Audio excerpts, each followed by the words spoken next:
Ladies and gentlemen, it is 2 o'clock, and I hereby call to order the July 31st meeting 2024 of the City of Prescott General Plan Committee. Board members present, please state present when I call your name. Terry Sapio, present. Don Michaelman. Present. Andre Carmen, absent. Mary Frederickson. Present. Ralph Hess. Present. Jim Huffman. Present. Rod Moyer is absent. J.D. Greenberg. Present. James McCarver. He's absent. Tom Riley. Present.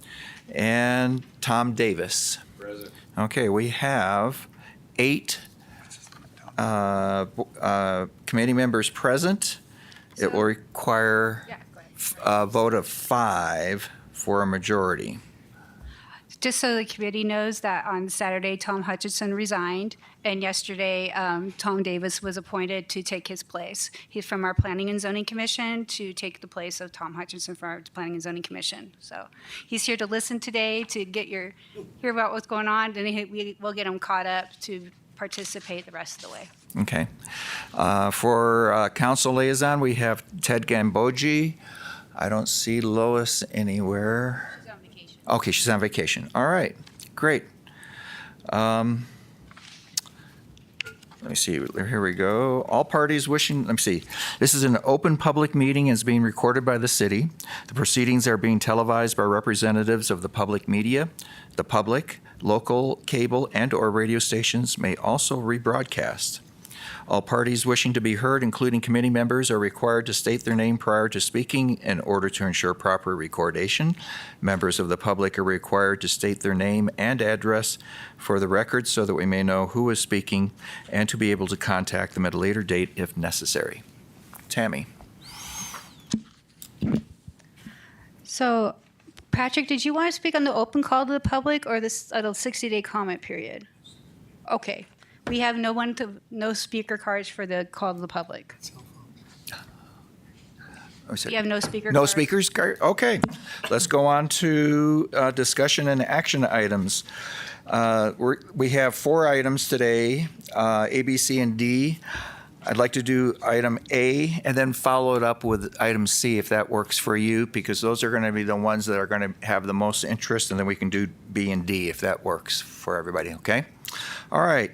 Item A, presentation, discussion, review, and possible action regarding proposed language from the Martin Luther King Committee regarding proposed anti-discrimination language in the introduction of the chapter.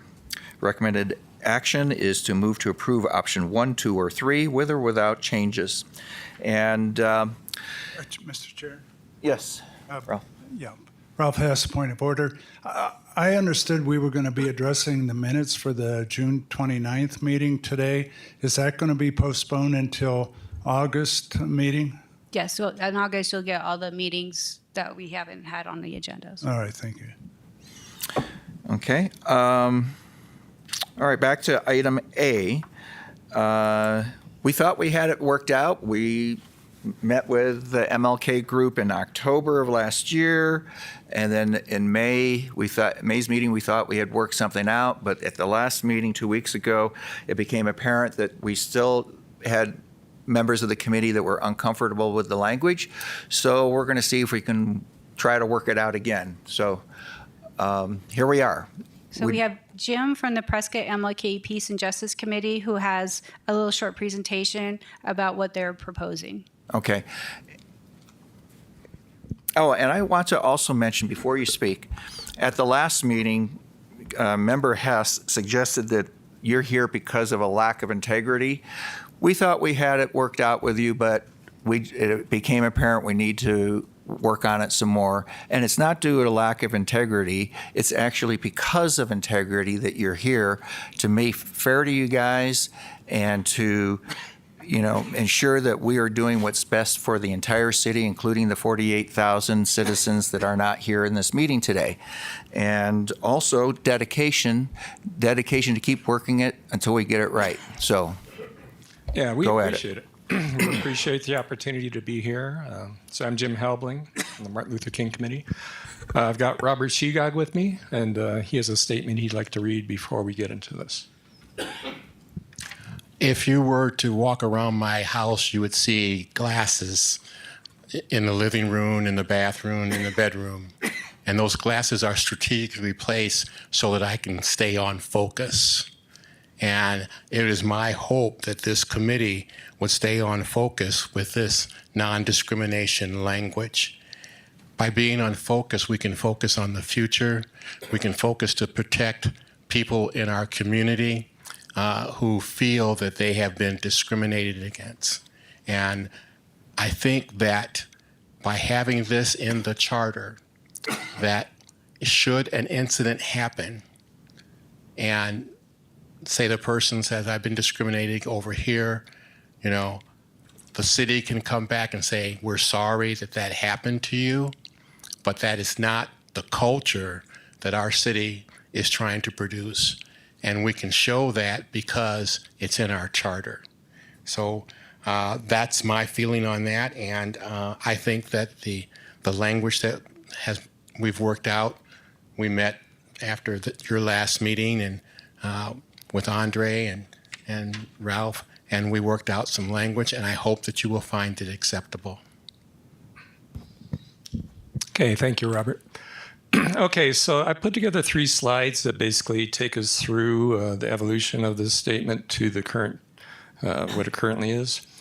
And so the first slide shows the wording that was acknowledged on June 26th by your committee, and that was acceptable to to our committee. There's one word change that, so I'm just going to go ahead and read each one of these so everybody's fully aware of how this all transpired. So Prescott is a city that values the quality of life for all its inhabitants and embraces the cultural diversity of its residents. Prescott is home to people of varying backgrounds, cultures, and perspectives. This diversity keeps the city vibrant and is an asset we all can cherish. City of Prescott is therefore committed to ensuring all people, residents and visitors alike, feel welcomed. As such, the city does not, so previously that was will not, it's changed to does not condone discrimination or harassment of individuals based on race, ethnicity, sexual orientation, gender expression or identity, religious practice, spiritual practice, age, or mental physical ability. So that's where we were as of June 26th meeting. We did go back and I did confirm with our committee that changing the word will to does in that last sentence was acceptable to everybody, and everybody said that was good. So that's where we thought we had everything in the plan. And then after the July 17th meeting, during the July 17th meeting, a good portion of the statement was removed. And so now currently it reads, Prescott is a city that values the quality of life for all its inhabitants. Prescott is home to people of varying backgrounds, cultures, and perspectives. This diversity keeps the city vibrant. As such, the city does not condone discrimination or harassment by city staff, policies, or actions. So at the recommendation of Andre Carmen, words that he considered action verbs were taken out, and found out afterwards with meeting with him that he thought those words were disingenuous because the city currently does not embrace, it is not currently committed. And so those words were removed. And then the list of identifying characteristics was also removed. And there was some discussion in the last meeting as to why that was. But there was a recommendation during the meeting that because it's hard to develop an exhaustive list that would cover everybody, that words such as would be more acceptable. So the last slide shows the result of a meeting that Robert and I had with Andre and Ralph Hess, and this is what we came up as a result of that meeting. So Prescott is a city that values the quality of life for all its inhabitants. Prescott is home to people of varying backgrounds, cultures, and perspectives. This cultural diversity keeps the city vibrant and is an asset we should all embrace. So what's in red is what's been added to the previous statement. City of Prescott hopes that all people within its limits feel welcome. As such, the city does not condone discrimination or harassment of individuals based on identifying characteristics such as race, sex, ethnicity, sexual orientation, gender expression or identity, religious practice, spiritual practice, age, or mental physical ability. So this is what we're hoping that the committee will adopt and include in the plan, and we welcome discussion relative to that. Thank you, Jim. You guys might want to stay up here for a little bit because we might have questions for you. All right, does anyone have any comments on what they're proposing? Mary? Oh, it is on. Mary Fredrickson. Really nothing beyond what I offered up 2 weeks ago at our last meeting. But just to summarize, for anybody who did not look at the video and go over those reasons, there were several.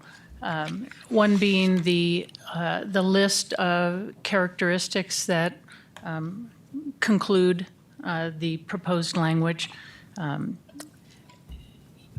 setting aside the addition of such as, nonetheless, it is a comprehensive list and suggests that these are areas where the city needs to or might need to take action. And to me, it just sets up a divisive air as far as who's within these categories, who is not. So I think that's divisive and negative sounding, especially on page 1 of our introduction to our city. Beyond that, specifically, I'm strongly opposed to including, let me find it, gender expression or identity, that being a very hot button issue, and I think it is particularly divisive because there are very strong feelings on this issue as individuals and also nationally, both legally and culturally, as to whether or not that's a valid category to include within anti-discrimination pushes. The conflict between trans rights versus women's rights, women's rights to have their privacy within single-sex spaces, either within the spaces or within activities such as sports or beauty pageants. There's been incursion into that by men presenting as women. It is a unsettled issue, and for that reason, specifically, that particular point within the laundry list of characteristics or categories, I think would cause more problems with having the general plan discussed within our population and voted on. There would be those who would not want to vote, as it implies that the city is behind the idea of putting trans rights ahead of women's rights. If such an activity should come up. And beyond that, there's the idea that this language, the expanded language, the larger language, is actionless fluff words, virtue signaling that does not do anything.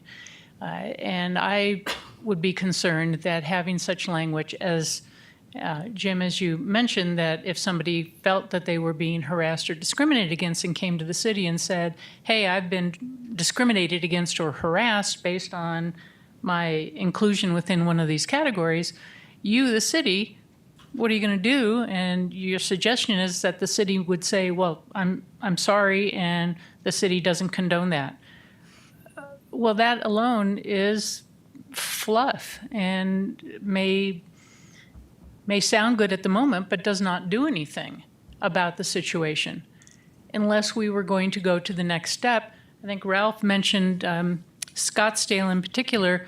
As one of the several cities around Arizona that have such anti-discrimination language or ordinances, I'm not familiar with any of them, so I looked up Scottsdale in particular, and they have gone further. They have an ordinance.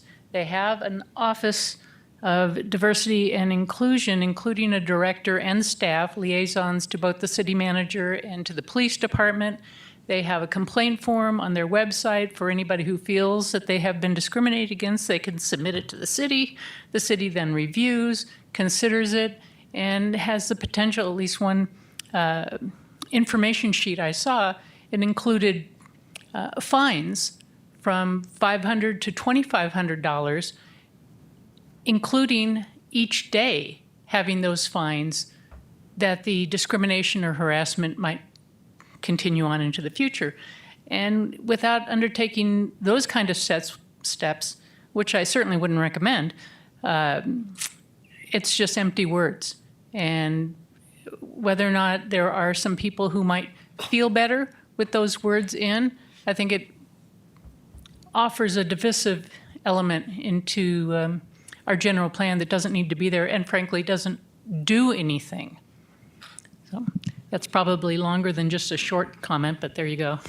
I strongly disagree with you. I know that those categories are hot button issues, but simply because they're hot button issues does not mean that we should ignore them.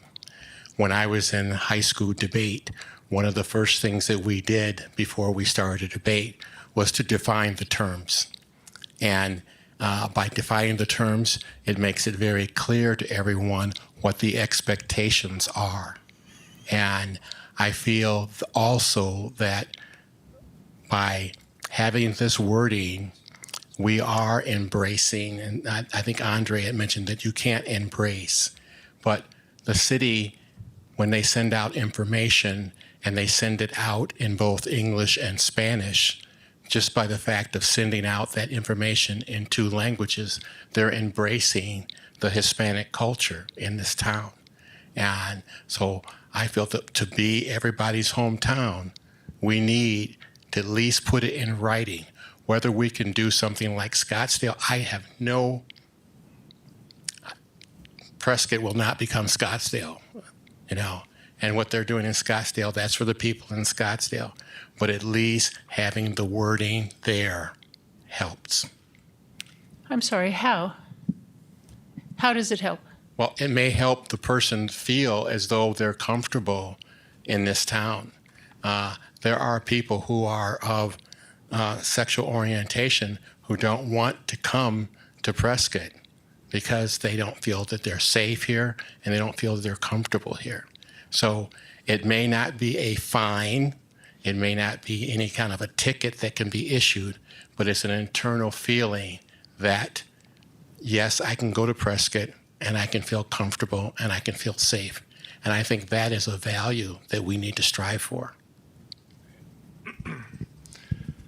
Okay, and so the general plan is meant to represent goals and aspirations, correct? Isn't that the idea behind this plan? That this is what we aspire to be as a city? So if we're aspiring to be what this statement says, I don't see that as fluff. I see that as a city that's trying to live up to its moniker of everybody's hometown. When we were here previously, we presented the results of a survey that Robert and I put together. And we had 68 different individuals write comments where they gave first-person accounts of being discriminated against in Prescott. And there's many other, I mean, that was a small sample size, but being on this committee, and Robert personally and other people on our committee experienced discrimination in the city often. It's not something that is an unusual thing. It's unusual maybe to you guys because you're white, bottom line. And so if you were somebody of color or somebody that was LGBTQ, you'd feel differently because it's something that's out there. And then in terms of these identifying characteristics, by listing them, they give agency to the people that read them. If you have experienced discrimination and then you see this list and that list describes you, you feel better about being in this city. It makes you feel like, okay, now this city is going to make sure that I am not going to be harassed. I'm not going to be discriminated against. Now, there's nothing that we can do with the plan that's going to enforce that. But it's a statement that the city is making that basically says that, excuse me, that it does not condone that. The city does not condone this type of behavior. And so it makes people feel like, hey, maybe this is everybody's hometown, because they are saying in this general plan that they are not going to condone this behavior that is going to make those people feel like they don't belong. And then in terms of the gender expression or identity that you mentioned, Mary, I did a little research, and there have been studies that show that over half of all of the teenagers that are gender neutral have contemplated suicide. And also there's other studies that show that the suicide rate, teens that have actually committed suicide for LGBTQ teens, is double that of straight teens. And so if you're going to take that out, you are removing the opportunity for those teens, or even if they're not teens, this is somebody that is non-binary or trans, to feel like they are welcome, to make them feel like they have somebody that is going to be behind them, that is going to support them. And that might make the difference to them. I mean, it's life and death for these people, because they have been made to feel that something's wrong with them. That's the way society has geared this, so that there's something wrong with me. So maybe I don't have anybody in my corner, so that drives people to be despondent and depressed. And so by including those words, we're giving them hope. And Jim, I have a question about the statistics that you just gave us. Mm-hmm. And I think that's correct, that a high suicide rate.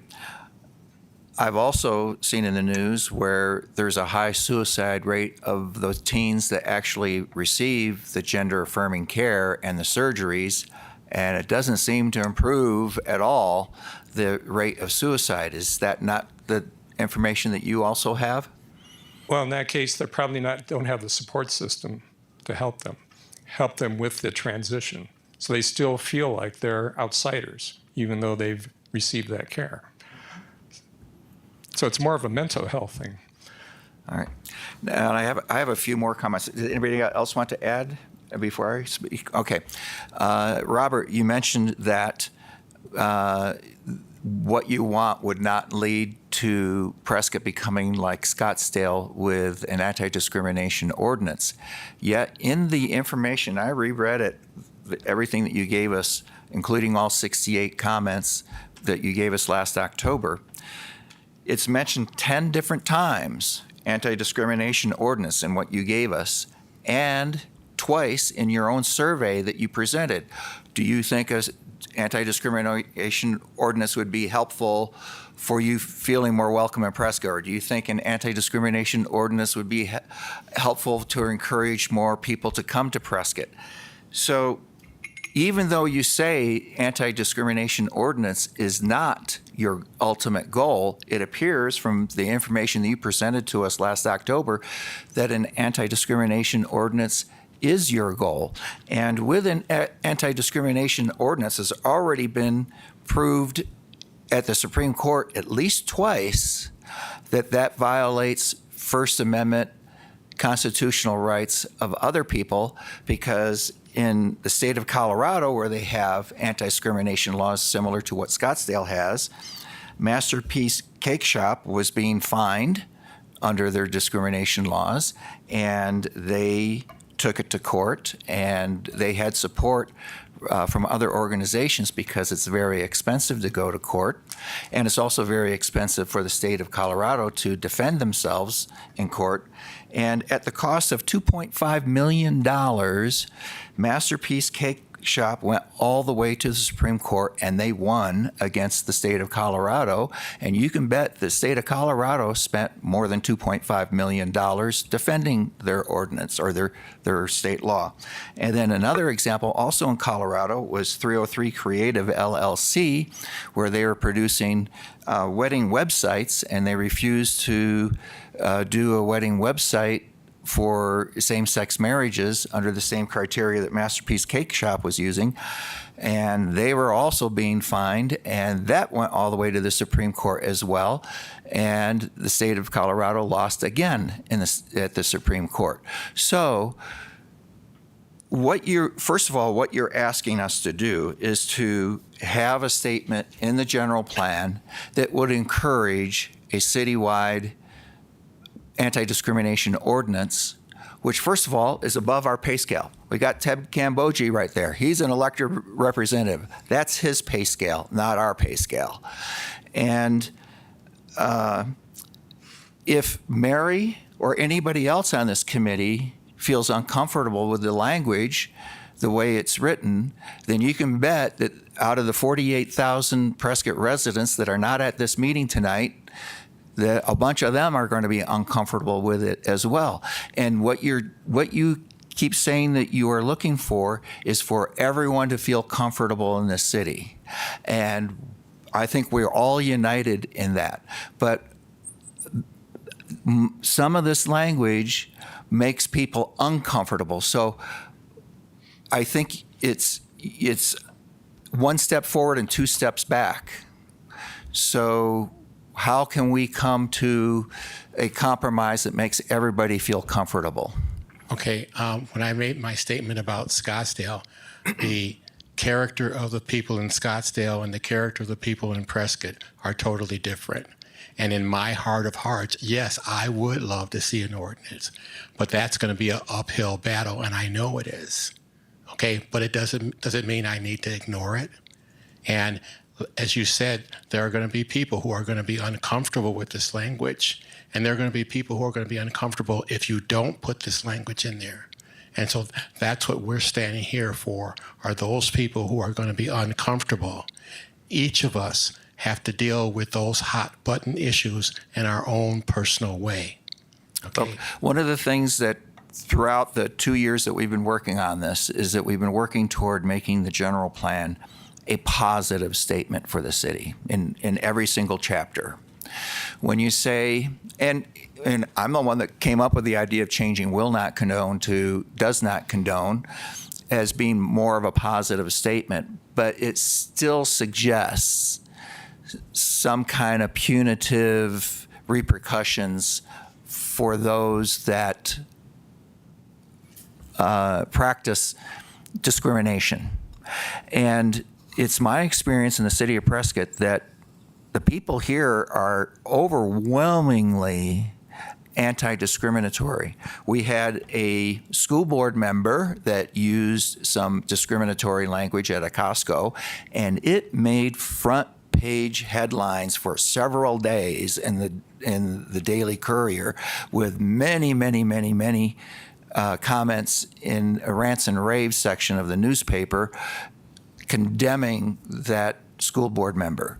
So overwhelmingly, the city of Prescott is anti-discriminatory. Well, I was overwhelmingly discriminated against when I moved here, and I had police officers follow me to my home.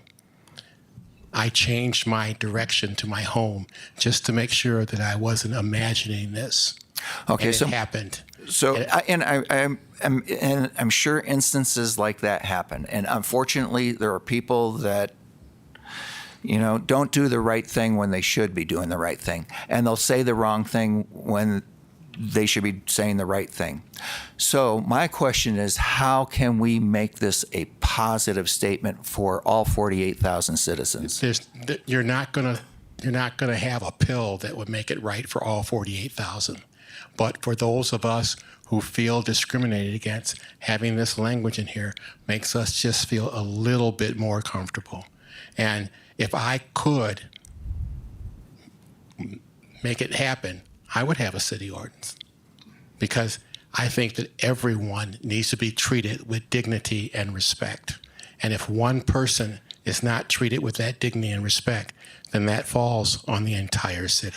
How do you feel about the First Amendment rights, the constitutional rights of those that disagree? Well, you know, with the just a minute, with the cake maker in Colorado, okay, I think that the only thing that you can do, you can't tell people how to run their business, but you can point it out that that is not what the city condones, that is not what the city expects. And then individual citizens can decide, when I'm going to have a cake made and I have 4 places to pick from, maybe I'm not going to pick that place. What about people's right to live? You talk about First Amendment rights. What about people's right to live without having to feel like they're treated like a second-class citizen? Is that not important? See, you don't live that, so you don't know what that's like. We're saying we want a positive statement where everybody, all 48,000 residents feel Well, put it out there to welcome. vote. See Ted, what you're doing. okay, You're hang on a second, forecasting Jim. the I future. want to hear what. Okay, go ahead, Jim. You're forecasting the future. You're saying you don't want to do this because some people may not want it. You don't know that. You don't know that the majority of people aren't going to want this. Okay. I mean, how do you know that? Why don't we put it out there and let people decide for themselves? You don't not put something out there because you're afraid of the result. No, that's not the reason. I'm saying we need to have a positive statement that's good for 48,000 residents. How is saying that you're not going to condone discrimination a negative statement? I don't understand that. And I want to know what it is about this statement that you find not positive. Thank you, Tom. Oh, okay. I think the part that's not positive is what Mary brought up, and I think she has some very valid concerns about listing the different categories, and that list is not all inclusive. It just picks out, some of the more prominent We address categories. We address it. And I'll be honest with you, as far as, Mary's thing about the words are all hollow. Well, Mary, quite frankly, all words are hollow until individuals put some personal meaning behind them. And if we put something out there, a statement like this, I think that personally, some people will take it to heart. And I also think that personally, some people will not. And I think that's the way it's going to be. I think if we try to make a statement up here that's going to make 48,000 people happy, we're going to be here for a long time, and I'm not going to stay that long. So, in my opinion, I think this is a very good statement. And the fact that it doesn't include every single possible permutation of sexual orientation or physical orientation, what have you, I don't care. It identifies characteristics such as, and these are the ones that are the push button stuff, this is the ones that are important, these are the ones that are out there. There's no reason why this couldn't be added to over time. And it's certainly not saying that, if you are have one green eye and one blue eye, that we're going to discriminate against you, and that's okay. I think this is a positive statement, and I, for one, am willing to embrace it.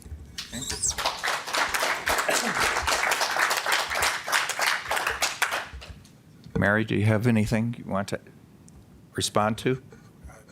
Okay, yeah. I was just going to respond to, and I'm sorry, Robert? Right, thank you. You mentioned the cake baker in Colorado, and if there was such a thing happening here in Prescott, that the city would come to the cake baker and say, we don't agree with this, and then the individual people? No. That's not what it's saying. By having the statement out there and by letting the people know that if you have 4 cake bakers and there's one cake baker who chooses not to serve LGBTQ plus people, then each of us as individuals can make a decision when we need to have a cake made, who do we go to? How is this promoted by having this language? See, I guess that's my point. And wasn't the issue with the Colorado cake baker, but nonetheless, individuals who are aware that there is a particular business that doesn't choose to accommodate a request for artistic creation that goes against their personal beliefs, and they choose not to do it, the community can become aware and they will make their choices. Right. That's what I'm This saying. language in the city's general plan, that's what I mean about fluff words, doesn't do anything to address that unless the city is going to get involved. Well, the city's not getting involved. Individuals are getting involved. Right. And we need to educate this community about the discrimination that's going on. And unless you take the first step, it's never going to get done. And I guess that's the other thing you mentioned in debate activity, definitions are important. And you say that the discrimination is ongoing. That's kind of a generalized statement, and I'm not sure what you mean by that. Point of order. I mean, point of order, Mr. Chairman. We are not sitting here trying to decide whether or not discrimination happens within the city of Prescott. We are here to talk about the language that we're going to be using in the general plan in order to be able to embrace some of the opinions and feelings that people in the city do have and how the general plan moves forward with this. So to sit here and debate whether or not there is discrimination in this town is ludicrous. I mean, that's not what we're here to do. And I don't think that's what we are doing, Tom. Hell, you're not. Yes, it is. We are saying that we agree with the philosophy. What we don't agree with is that, Mary has mentioned, is that by listing certain groups and not having all inclusive groups, that it becomes divisive. And we want to keep this positive. Don't use the pronoun we. Well, okay. Not some members of the committee, not all of us, as an all-inclusive. See, that's the hole that we're spiraling down in. Is it becomes an issue is what does the meaning of is mean is. That kind of thing. We're getting into. We could go on forever on the meaning of language. So, personally, looking at the way that you work this out with Andre Carmen, I think it's my own personal opinion is. I don't see any objections to it. My objection would be is if you use this as a stepping stone to push a city ordinance that could put the city at risk of millions of dollars worth of litigation. That I think is totally wrong. And I know. Well, the thing is it keeps on. But the thing is what does this accomplish? And if it is a stepping stone to something more, then I think that's inappropriate. Now, Ted has indicated he'd like to speak a couple of times. Go ahead, Don, Ted. Don, after Go ahead, Don Ted. speak. No, after Don. I'm going to make a motion. Go ahead and talk. Yeah.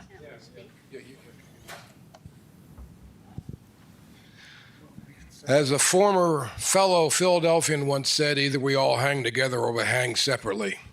I remember, and I thought about before getting up here, because if I was really a politician, I wouldn't wade into this. But I'm from Philadelphia, and that's what we do.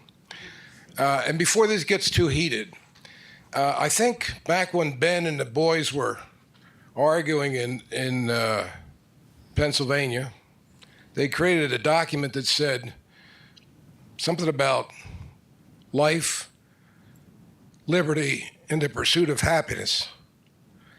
I don't know what the pursuit of happiness means, but it's a good statement inside there. So what we have here is 1776 all over again.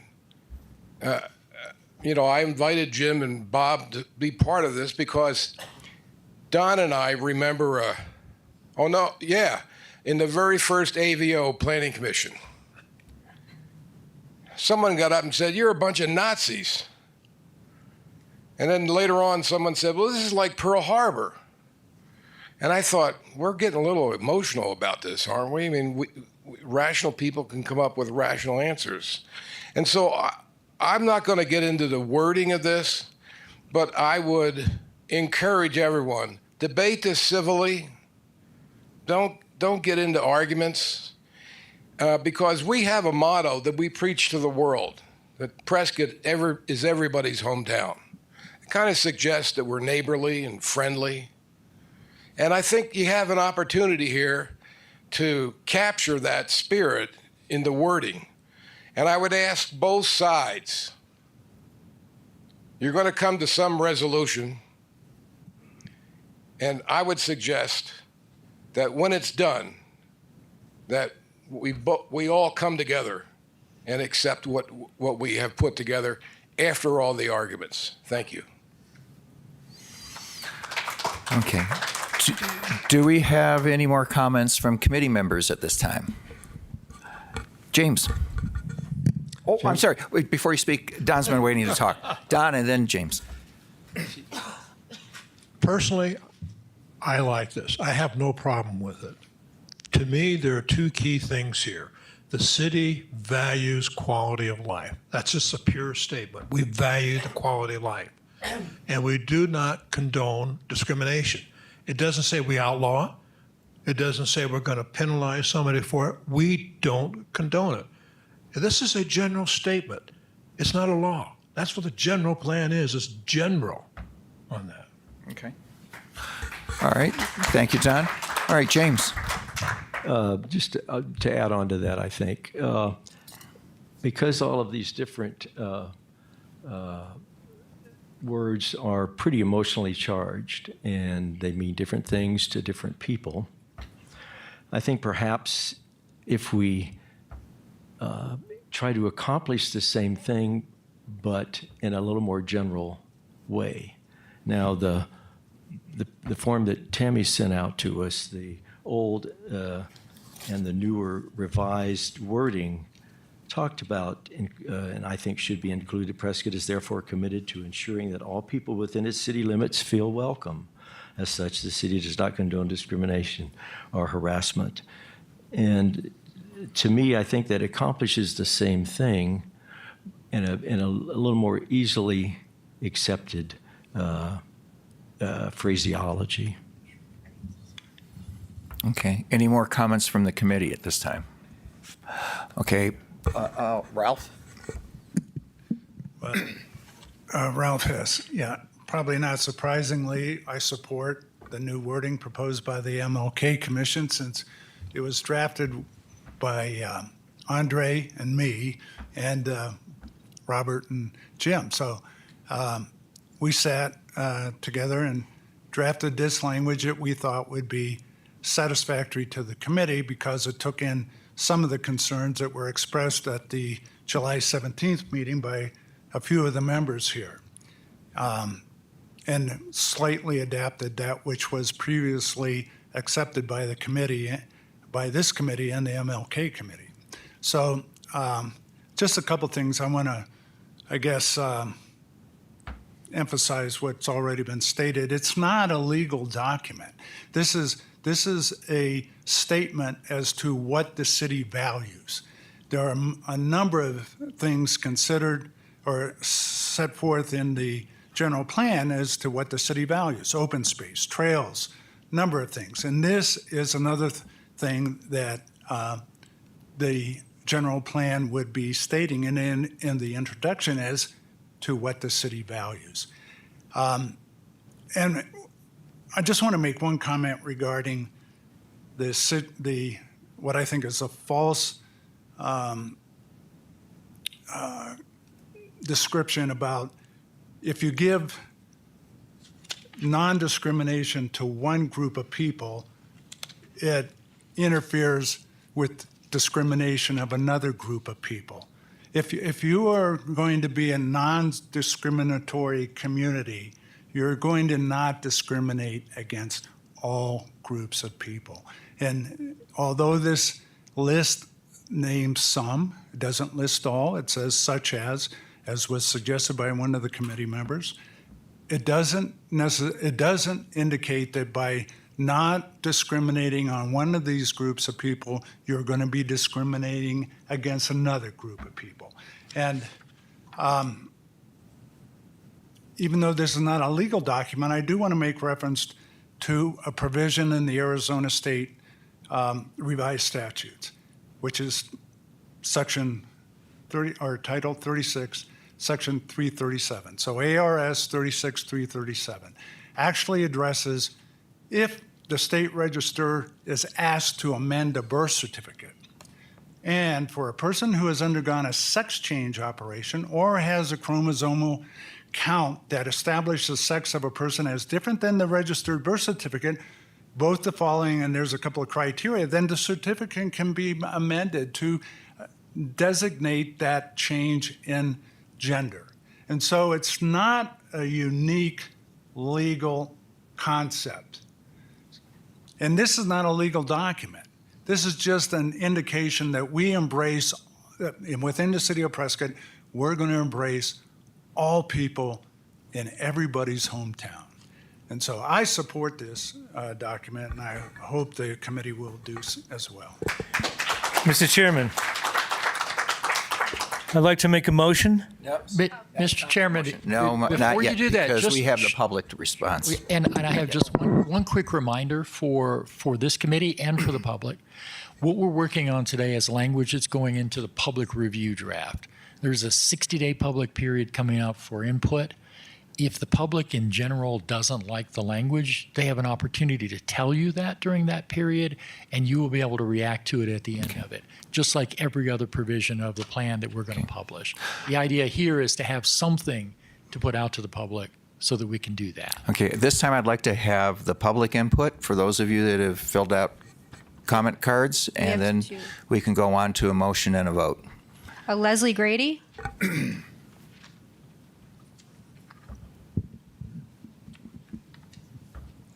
Hello, I'm Leslie Grady and a resident of Prescott, living at 943 West Rosser.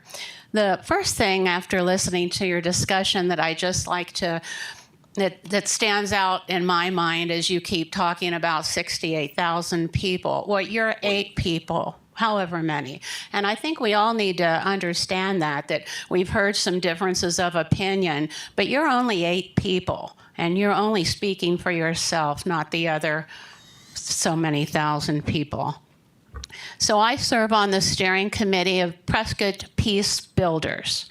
Our mission is to inspire our community to believe in and work toward more peaceful, sustainable world. We are committed to building an identity of peace and culture of nonviolence in Prescott, Arizona, which should strive to be everybody's hometown.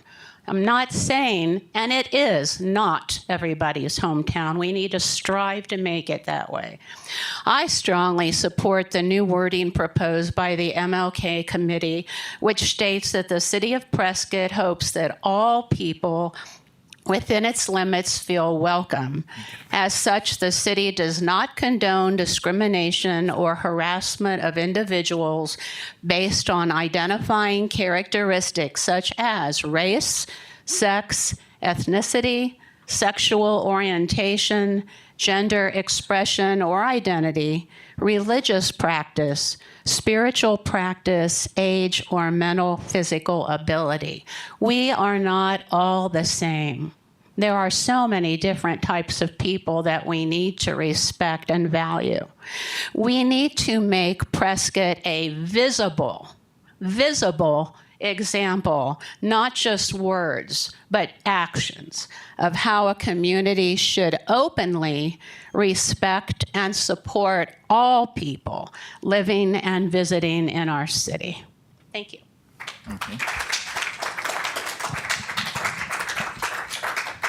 Can you put the presentation back up for the motion?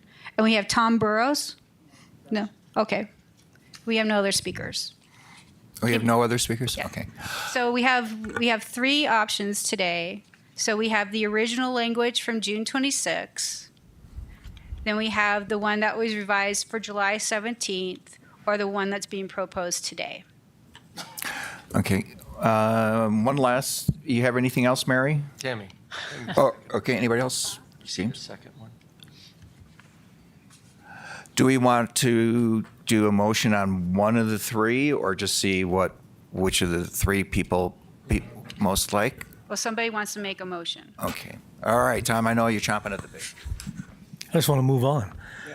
I'd like to make a motion that we adopt, that we approve option 3 without changes, with the changes that have been incorporated. This one that's being displayed right now. Correct. Okay. And we have a second from Don Michaelman. All right. All those in favor that what's being displayed on the. Okay. Can I make a statement? Yes, Tom. Oh, here. Sure. Wait.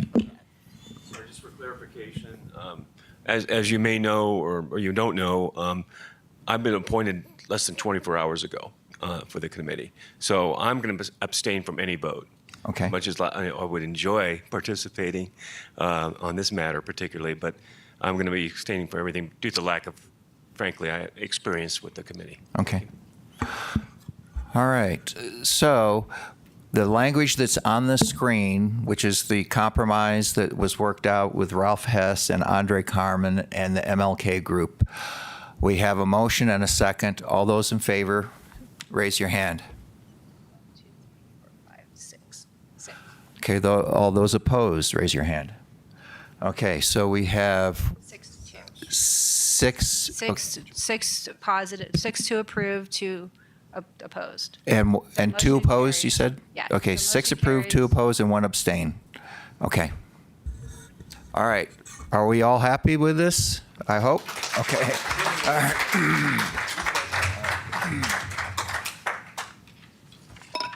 Okay, next we'll go on to the major plan amendment discussion.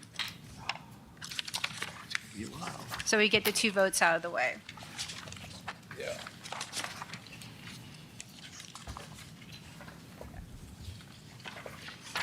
Thank you. So first we have the language that's in your document.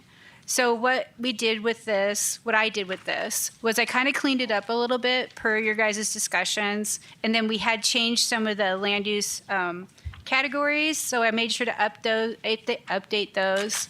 And then the feet to equal the half mile you guys approved before. So what I did with this is the opening statement I took from Member Hess's suggestion, and I added that at the beginning. But then I kept the rest, the triggers that the acreage and the feet from any residences the same. So that's what was in your plan today. And then the member Hess has his proposed changes where we take out the acreage and the feet away, but any change in the designation of the map on a map. So in a rezoning, again, to explain how this works, so we have our land use map with the land use categories, and if a rezoning comes in, that's when what could trigger it. That if a rezoning comes in, say it's going from a residential use to a commercial use, and the general plan shows it as a residential use, they would have to go through a major plan amendment without the triggers, without a acreage or a distance from other houses. Otherwise, it's just a minor plan amendment, map amendment that just runs with the process as a separate application, and it's a minor. So it doesn't have to go through the 60-day comment period or have a supermajority vote from the council to approve it. So a minor amendment is just a regular vote, just like a rezoning, and a major amendment goes through a 60-day comment period, and then a supermajority, which is 6 out of 7 council members. So I will defer over to Member Hess. Okay, Ralph? Yeah, Ralph Hess. I asked to put this before the committee because we've already addressed this at a previous meeting, and the the consensus of the committee was to leave the major plan amendment as it was in the 2015 plan. There was a minority view of 4 of the 10 members of the committee that supported my proposal that we just eliminate the acreage and the number of residences in proximity to the amendment request. And so my suggestion to staff was that we put both the existing 2015 major plan amendment provision and the one that was supported by 40% of the committee that voted on it at the time as an alternative, so that when the public views this, they're not looking at just the old 2015 major amendment provision and have the option to look at an alternative and perhaps stir some comments as to other ideas that they might be able to submit so that we'd have meaningful public comments. That's the reason I asked to put this again on the agenda. And in addition to that, I think it would be helpful that we haven't had from staff any information regarding how either of these provisions would impact land use as it currently exists and as it's proposed to be used. The only thing that I recall ever having regarding information regarding the existing major plan amendment is it's never been implemented. So it seems like, because it's never ever been triggered, it's so broad or narrow or however you want to look at it, it's such that it's never ever been implemented, which is, of course, probably desired by the development community because they never had to ever go through a major amendment whenever they've proposed some kind of rezoning change. But I think it would be helpful to look at the options that we have available and how would they really be affecting applications for rezoning.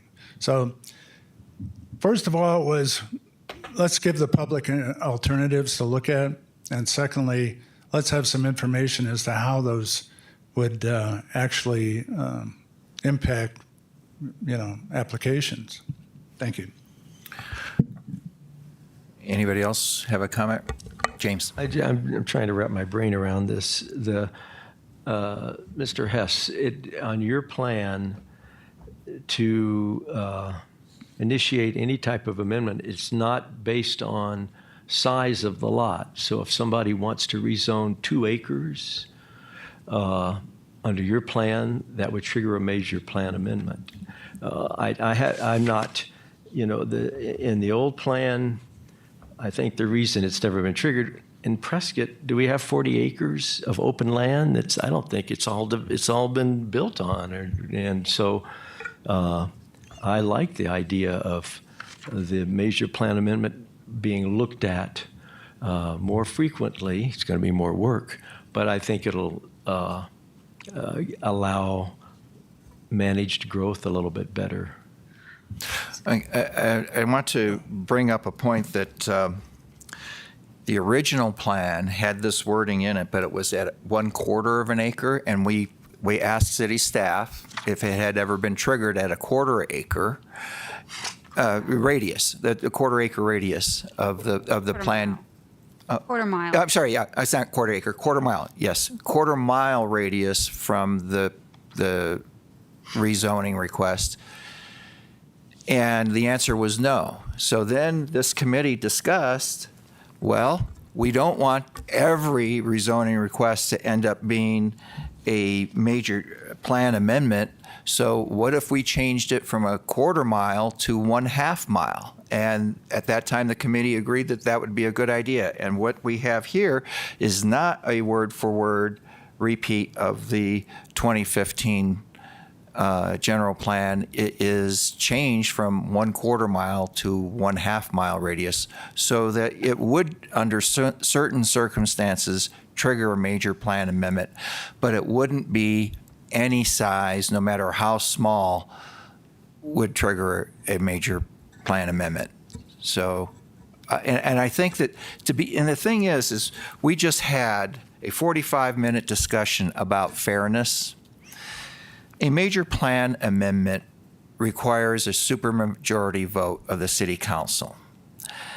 And what you have then is all 7 members of the city council are all elected by the people of the city.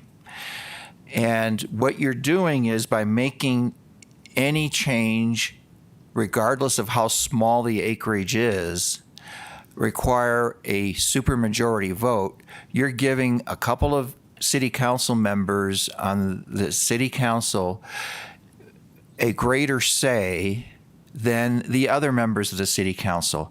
And that kind of, in my mind, that disenfranchises the residents of the city, the elected, the other city council members. I think that each city council member should have an equal vote when it comes to changes in rezoning properties. Mr.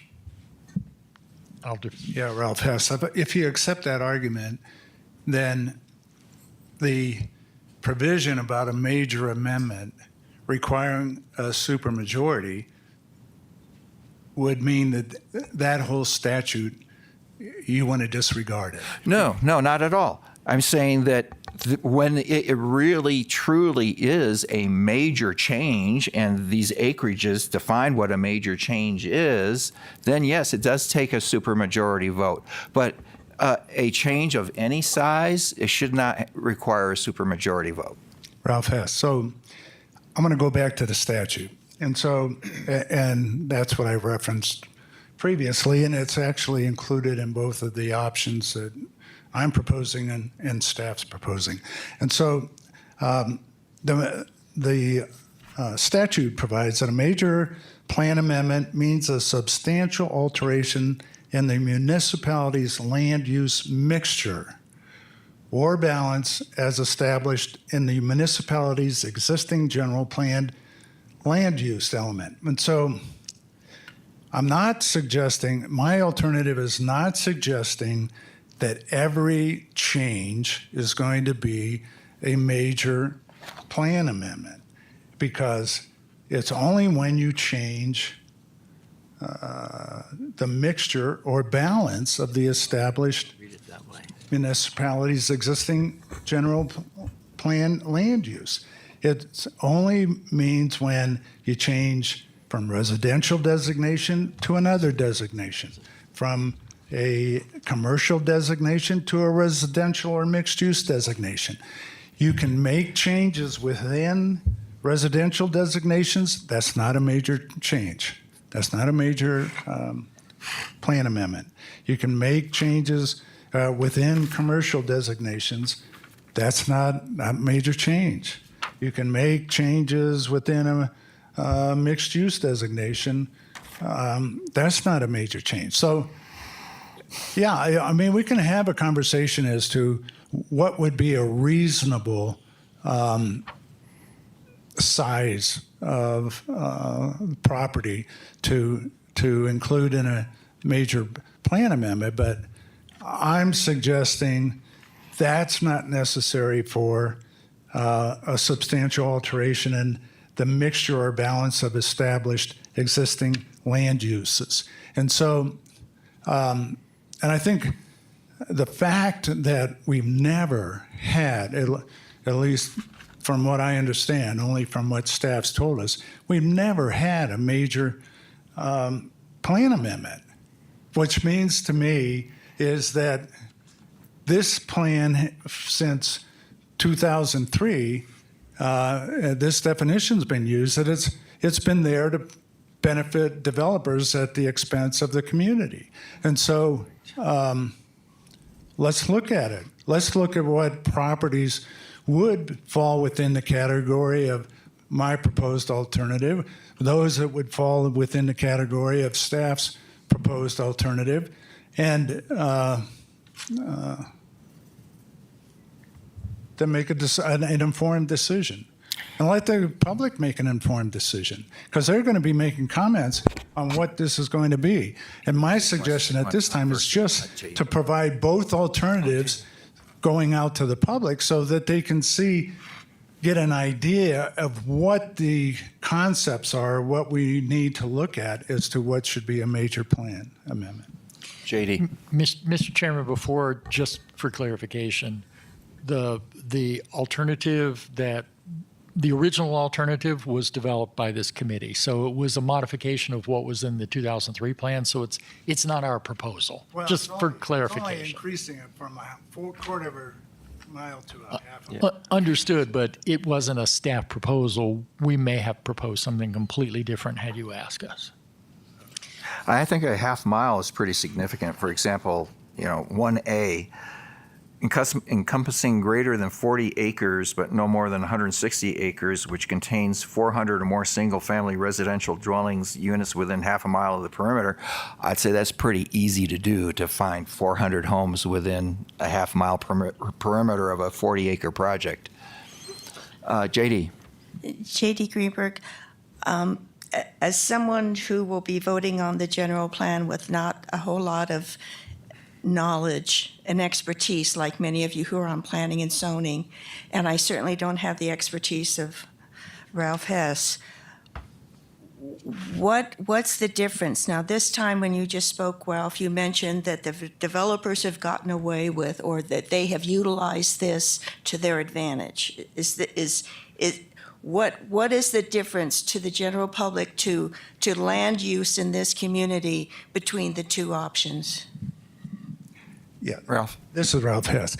Yeah, I can just cite a couple of examples. There's examples where, I won't name them, but there's two that I'm thinking of at the moment where they were originally platted and approved for residential or for a portion of the development to be commercial.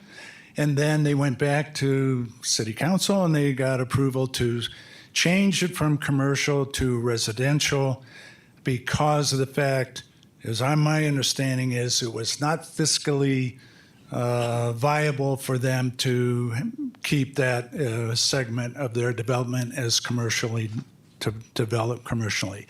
Now, I don't know how many acres were involved, and I don't believe the residences were built, so they were still in the stage of being projected residences as opposed to existing residences, and that's another thing that I find lacking in the existing major plan amendment provision as to whether there's existing residences or proposed residences. And I know that the public was displeased with the fact that portions of developments that were originally agreed to be commercial were substituted with residential, and council approved that. And that's one of the things that we're trying to address in this general plan, because as we've been stating from the beginning, there's a lot of public displeasure with the fact that they see this general plan as unenforceable. And when city councils, and this city council might be acceptable to the public, but there's future city councils, if they're like past city councils, have displeased the public with the idea that they've used the general plan to enforce it when they want to and circumvent it when they don't want to. And that's why we want to make this a more enforceable document. Tom. Oh, JD, you have a comment? I just wanted to add that, JD Greenberg, I wanted to add that I actually was at the council meeting when I think the decision was made that Ralph is referring to, and I think I actually have brought it up before. And it's interesting, and it's a travesty, because that it's in the north area of Prescott, where people are screaming, dying to have more groceries and to have more commercial. And yet this was allowed to happen when it was a commercial piece of property that was desperately and still is desperately needed. And they were allowed to have it rezoned to residential. And now there's a dearth of commercial property in that area where people are having to drive. And our councilman has gone, and he's always talking about how, we need to have services in close to where people live, or else we're going to have to be building more roads for them to drive to places. So I actually had it in my notes to bring up this actual situation in a later point in our discussion. So I'm very grateful, because that's a very practical reason why we might need to be considering this new proposal. Tom? Well, I can appreciate what you're trying to accomplish, but I think that there'll be a series of unintended consequences. First of all, to address JD, the city doesn't build commercial properties. If a developer is not willing to build commercial properties, the commercial properties won't be built, period. City has absolutely zero say. You can zone it commercial all you want. If it's not financially viable, it will remain an empty piece of land, period. Okay, and as far as deciding when major plan amendment should happen, I agree that maybe there needs to be a little bit of ratcheting down on some of this stuff. You're not going to find 40 acres in the downtown area, or in most of the areas around, but you are going to find 1 acre, half acre, 2 acre, 5 acre, 10 acre, and maybe even 20 acre sites that are inappropriately zoned based on the development that has occurred in and around them over the last 20 years. And the Planning and Zoning Commission, just a few weeks ago, a month ago, we talked about one that there was a property that is zoned residential right on Iron Springs Road in a very commercial area, and that is being rezoned now to something that's going to be more appropriate use for that particular area. So I think that to say that if you go from residential to commercial, that is just too broad-based. And, I know everybody wants to stick it to the developers until the developers don't do what they want. To want to do that, to want to make a change just because you're changing a small amount of that use, to me, doesn't work. I don't think that works at all. And there's a number of places, particularly in the downtown area where I live, where there are properties that are inappropriately zoned residential that should be somewhat commercial. They should have other commercial opportunities available to them. And for me to take a small piece of property downtown, a single plat, and to have to go through a major plan amendment in order to be able to change the zoning on that, that's ludicrous. That's just silly. So I think that perhaps instead of going from one use to the other being the criteria with which you determine whether or not a major plan amendment is enforced or not, I think there does need to be a size component that's involved with that. And perhaps we can add one more in here that, encompassing greater than 48. I kind of like the way it's written right now, because it says encompassing greater than 40 acres means that unless you have a 40-acre parcel, you can go ahead and do it without a major plan amendment. That's one of the things. Maybe we can look at some of those numbers, and I'd be open to that. Also, to say that the major plan amendment system is not working because we've never used it and there's never been one, that to me says the major plan amendment system is working.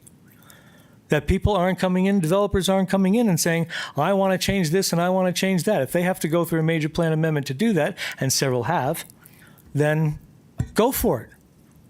When we bring land in, right now we have a conundrum where there's a piece of land that was brought in at a 2-acre residential zoning, right along Willow Creek Road, that is, I don't know, about 5 acres or something like that.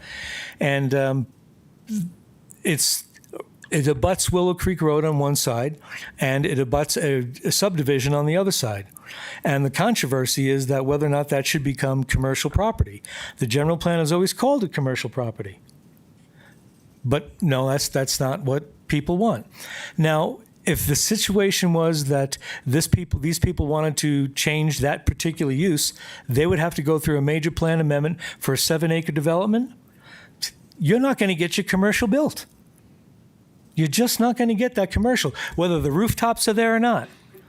If I have to go through a 2-year process in order to be able to get a commercial building in there, unless it's huge, it ain't going to happen. Same thing with residential. So changing from one use to the other as being the criteria is inappropriate, in my opinion.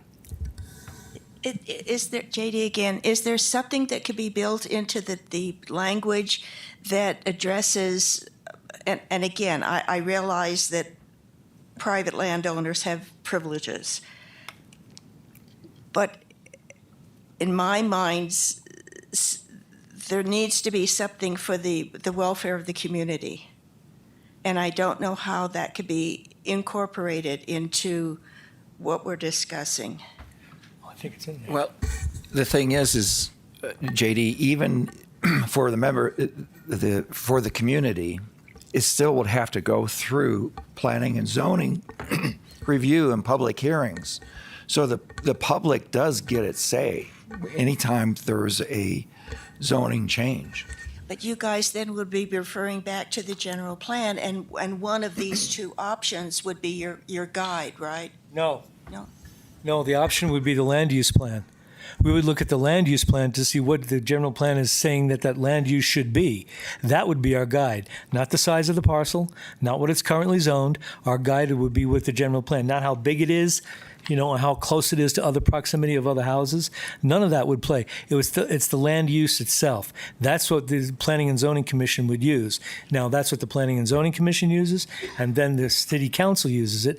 Just to let you know that the Planning and Zoning, if you want to change parcel zoning here, you've got a process that's probably at its quickest 10 months, 9 to 10 months.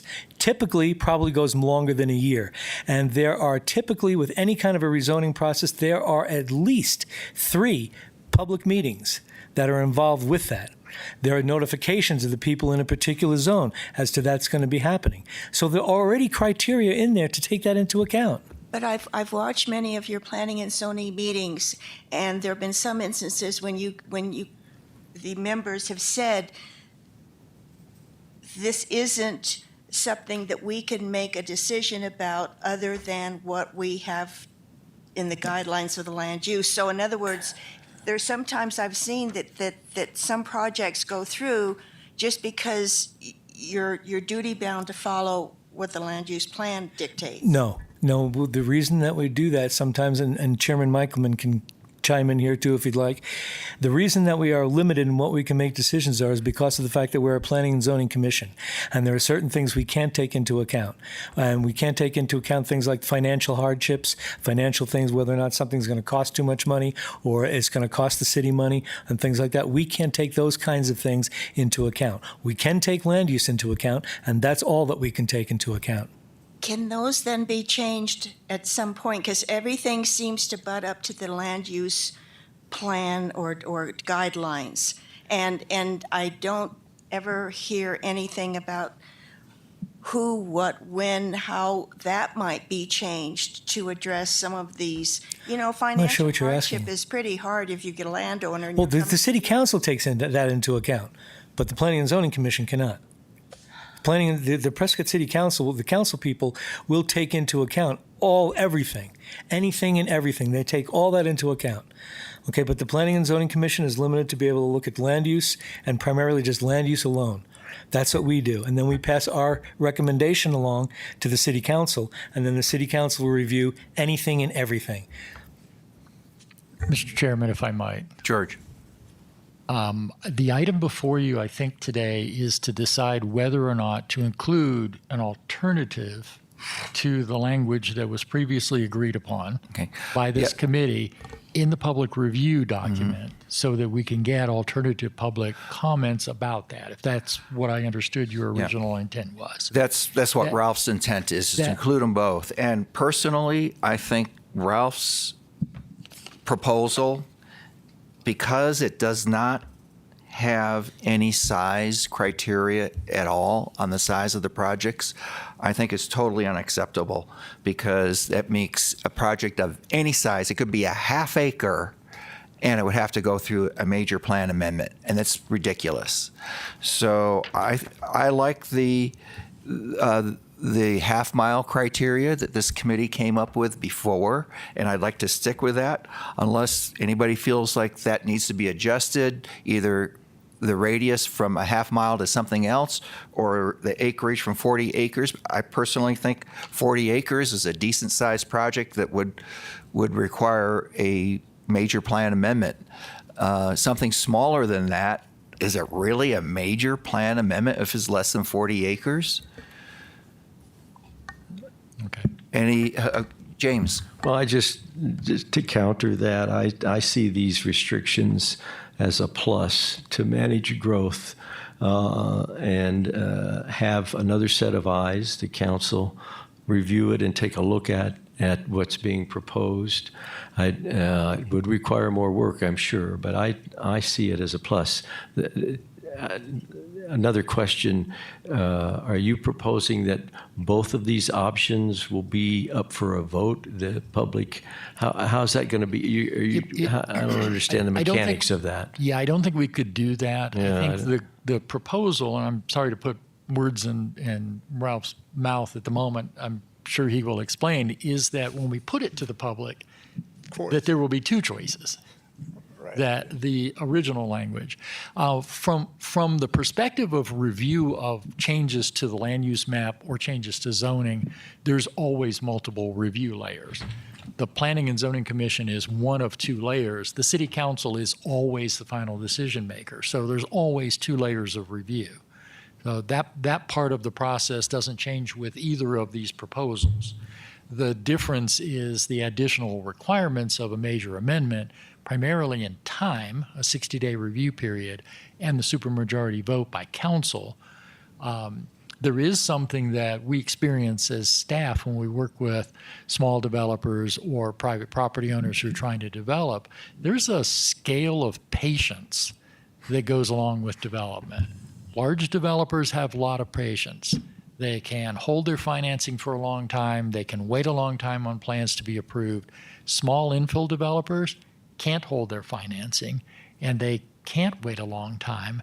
And an acreage limit of something, whether it's 40 acres or 10 acres or something, would allow for some flexibility if you're a small infill developer, not having to try to wait 60 days while your bank is calling you every day asking if you're ready, and being able to go through that process and not have to depend on a supermajority vote, that's 6 of 7 council members, instead of a simple majority of 4 of 7 council members.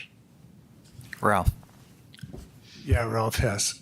Going back to what I was initially suggesting, you're right. I was suggesting that because the consensus was 6-4 at the previous meeting as to this option that I proposed, or the existing option as modified to increase it from a quarter mile to a half mile, that both of those be included in saying, when it goes out to public comment, to say the committee has looked at both of these, and this is the alternatives that came out of the committee. If it had been 9-1, I probably would say, once again, I'm alone. And so understandable, it's not going to go out to the public. But it was 6-4. So I think it's not saying, hey, we're adopting this, because of course we're not adopting it. It's going to eventually be decided by the council. And it's just when it goes out to the public, hey, you've got two options that came out of the committee. And if you have other ideas, let's hear them. When this comes back, as I understand it, we're going to be looking at the final draft that's going out to the public at our August meeting. Is that correct? And so we're going to be, after you go through all of our folders or binders, we're going to look at it again, and we're going to go, hey, okay, this is what's going to go out to the public. And what I'm suggesting is when it goes out to the public, you have two options for major amendment. And you can even say, hey, if you want to provide something else in interim, let's hear it. I mean, the whole idea is to have the public input and have us consider what the public ideas are on this stuff. So, thanks. Ralph, why did you not have any acreage sizes in your proposal here? Because as I've stated a couple of times, I think when you look at the statute, the ARS section 946106H, that it says a substantial alteration of the municipality land use mixture or balance, that the mixture of the criteria is not impacted by size or the number of residences that are adjacent to the property or within a half mile of the property. And so, Do you think a half acre or 1 acre or a 5 acre project would be a substantial change to the land use map and the mixture?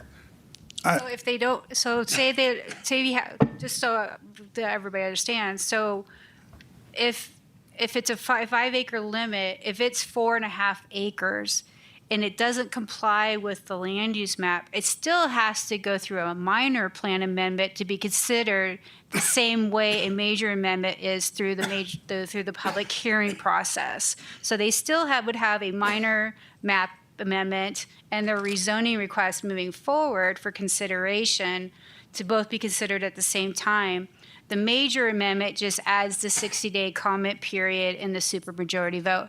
It used to be major plan amendments were only heard once a year. So you'd save them all up to be considered at the end of the year. Usually that's what the most jurisdictions did. State statutes took that away. So they kind of watered down the process. So you could put an acreage on here, which is what almost every jurisdiction has, is some acreage on there. Because if you have the small mom and pop, like 5 acre development, that's an infill development, that's a positive for the city.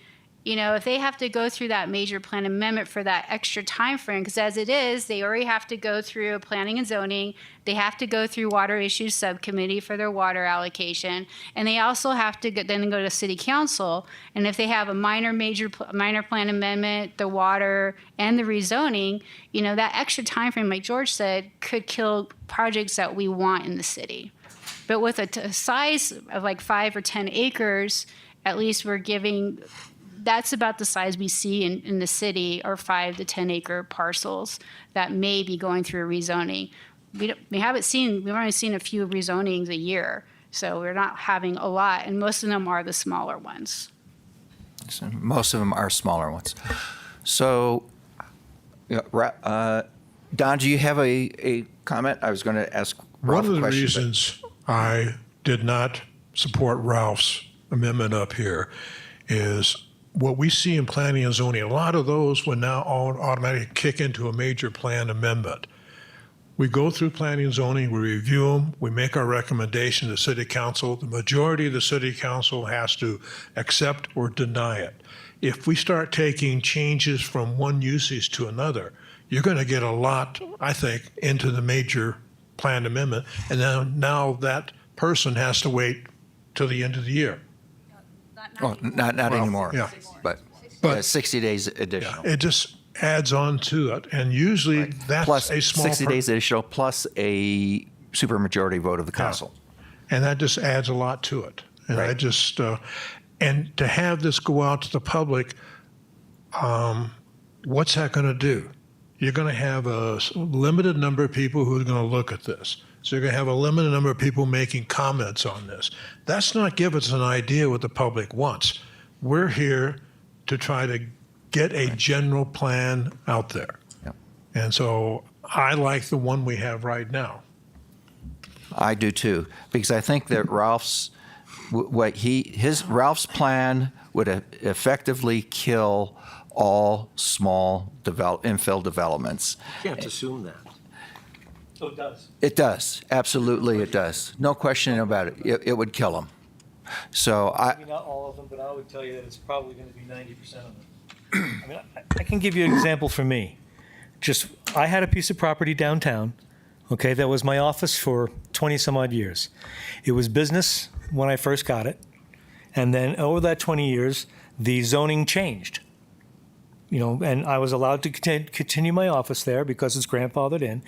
Now, when I wanted to change that to a residential, according to Ralph's thing, I would have had to gone through a major plan amendment to have my 50 by 125 lot go through a major plan amendment process in order for me to change that from a commercial designation to a residential designation. And that, to me, is just crazy. I mean, for me to have to go through that. And I don't think that you want to do that with a lot of folks down there in the downtown area, not only in the downtown, but infill throughout the city. Most of the development in the city that is going to happen within this corporate limits at the moment, except what's going on north of us, is going to be infill.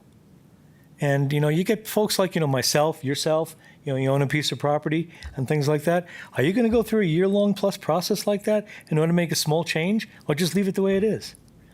I mean, it's expensive to go through those processes too, because you can't do it by yourself. You can't walk down there just with your pen and paper in hand. I mean, there are a slew of professionals that need to be hired and engaged in order to be able to go through the process. And I think that, right now, to me, there are enough steps and checks and balances that go through this process that we need to be able to maintain those. So as a potential alternative, a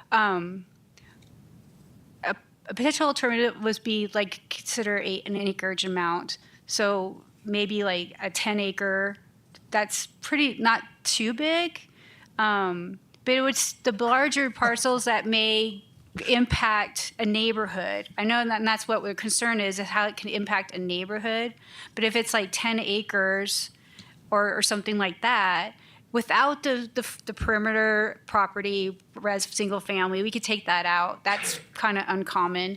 But just have an acreage that anything over 10 acres that does not comply with the land use map would have to go through a major amendment. I'm just throwing 10 acres out. You could be 25 or 5 acres. But we really, because they'd still have to go through a minor amendment. So they're still amending the land use map and having that extra review too for that. But do we want the smaller infill projects, and this is my question to you, is to go through the additional requirement? Is that to me? Or to you or to anybody? Who? Yeah, I think it's unreasonable to have the small projects have to go through a full major plan amendment process and a supermajority vote with the city council. You're going to basically kill any changes at all. And, there are some people in the city that like that they, like Prescott the way it is, and they don't want any changes whatsoever, build absolutely nothing anywhere near anything. And that's, I think, what Ralph's plan would do. It would kill all small projects, and then the large projects goes through so much public hearing process anyway, and it ends up being a long, expensive thing anyway. But the large projects can afford it. The small projects cannot afford it, and it would kill all small projects. So one point, again, to bring us back to the topic today, there seems to be two parts to this question. One is, do we offer an alternative to the language that you've already agreed to for the public review period so that the public can comment on one or the other? And if the answer to that is yes, what is that alternative? And we've been debating what the alternative is a lot, but not whether or not we offer an alternative. So I guess the question is, per Ralph's suggestion of having an alternative for the voters for the residents to look at, do we offer that up? Personally, I think we give the say yes to that, we give the voter or the public one or the other, either the major plan amendment that we've already agreed on with the half-mile criteria, or we do Ralph's. But to give them two, first of all, the public that come to the open houses and such, you're going to have certain groups that are going to organize and come and give their input, and is going to be valid? Is the inputs from an organized group really going to give you an accurate feeling of the pulse of the public during the public comment period? And I think it's pretty clear what the effect of Ralph Hess's plan would be on the process for infill development.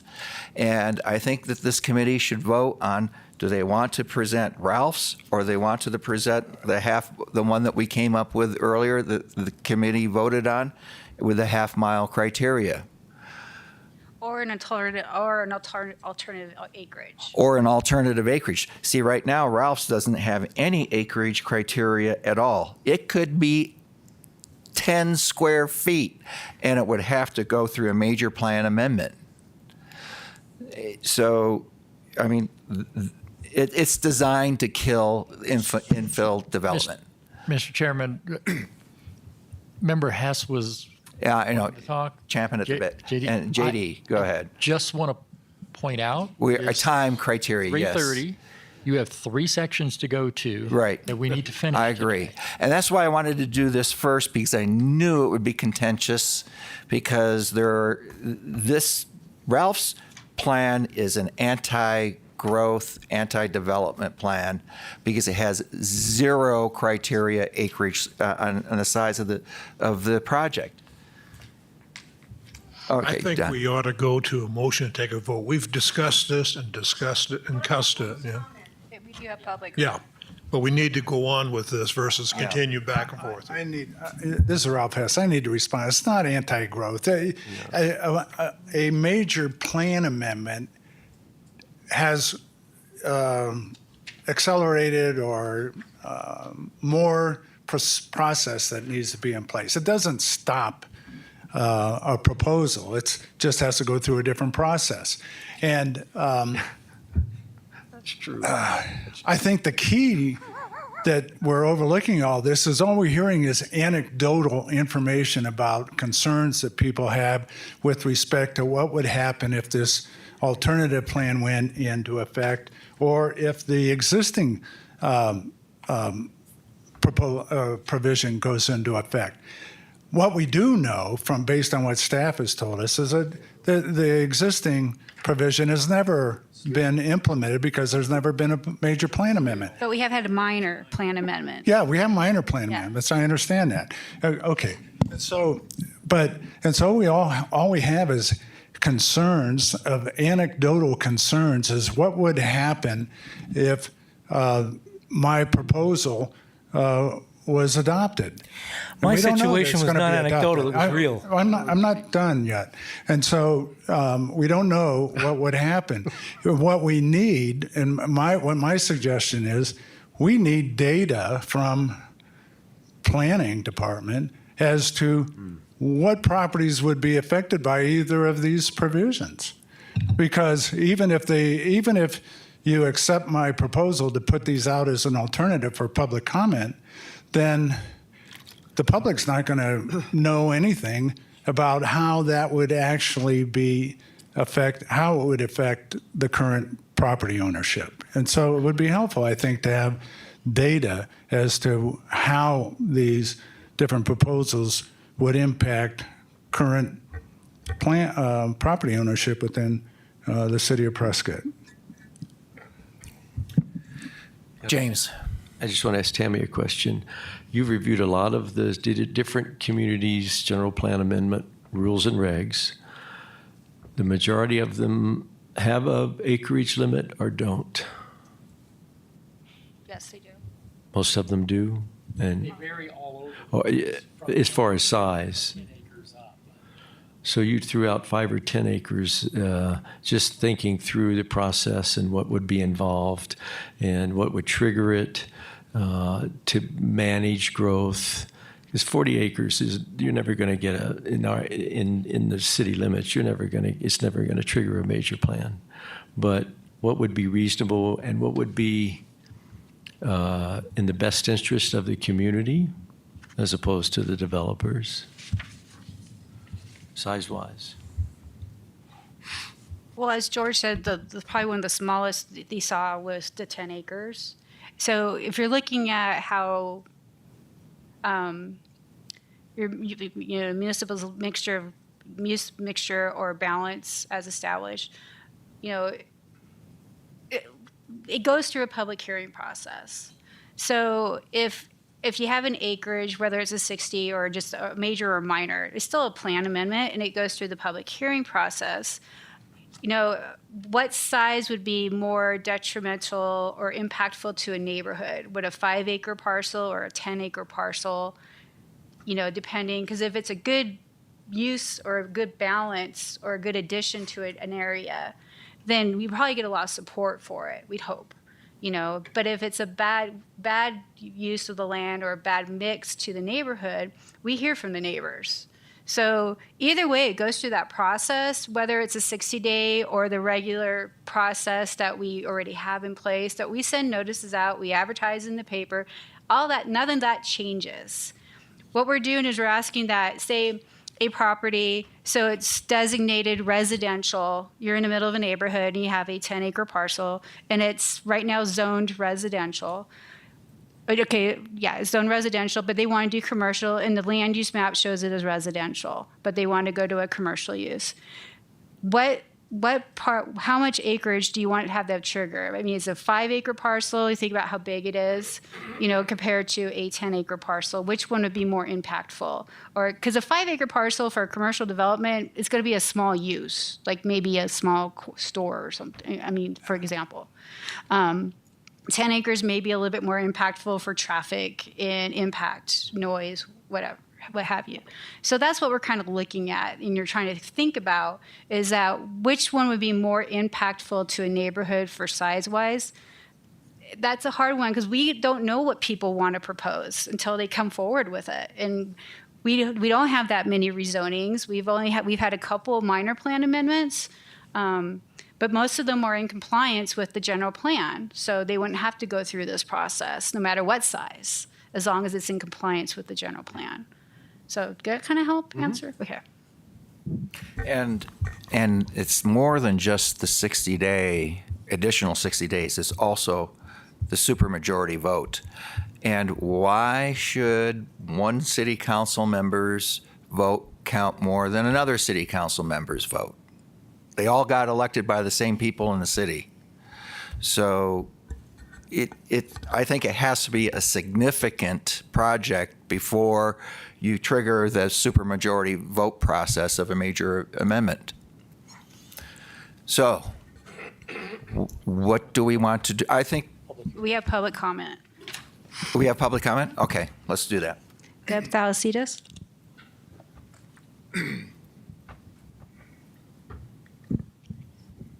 So the first meeting of this committee, Ted, you were there, I was there. We talked about general plan amendment. We are now 2 years later, and none of you have seen any examples of what other communities do. None of you have seen the history of how the language that we have today came about. It started in 2002. It did not have the modifier of the single-family dwellings. None of you have seen the data of the impact of the half-mile change. None. We don't have any information. We don't know how many parcels are in the city, within the city limits today, or that are proposed to come in the city limits in the general plan map that might hit the 40 acres. We have no data. And I think what Mr. Hess is proposing is, in my mind, saying this conversation isn't over. The general plan is not a legally enforceable document. The map is, and the plan amendment process is. And you are making a decision in the absence of information. You're making a decision on personal feelings. And I'm quite comfortable going out and telling the voters, hey, this is not cooked yet.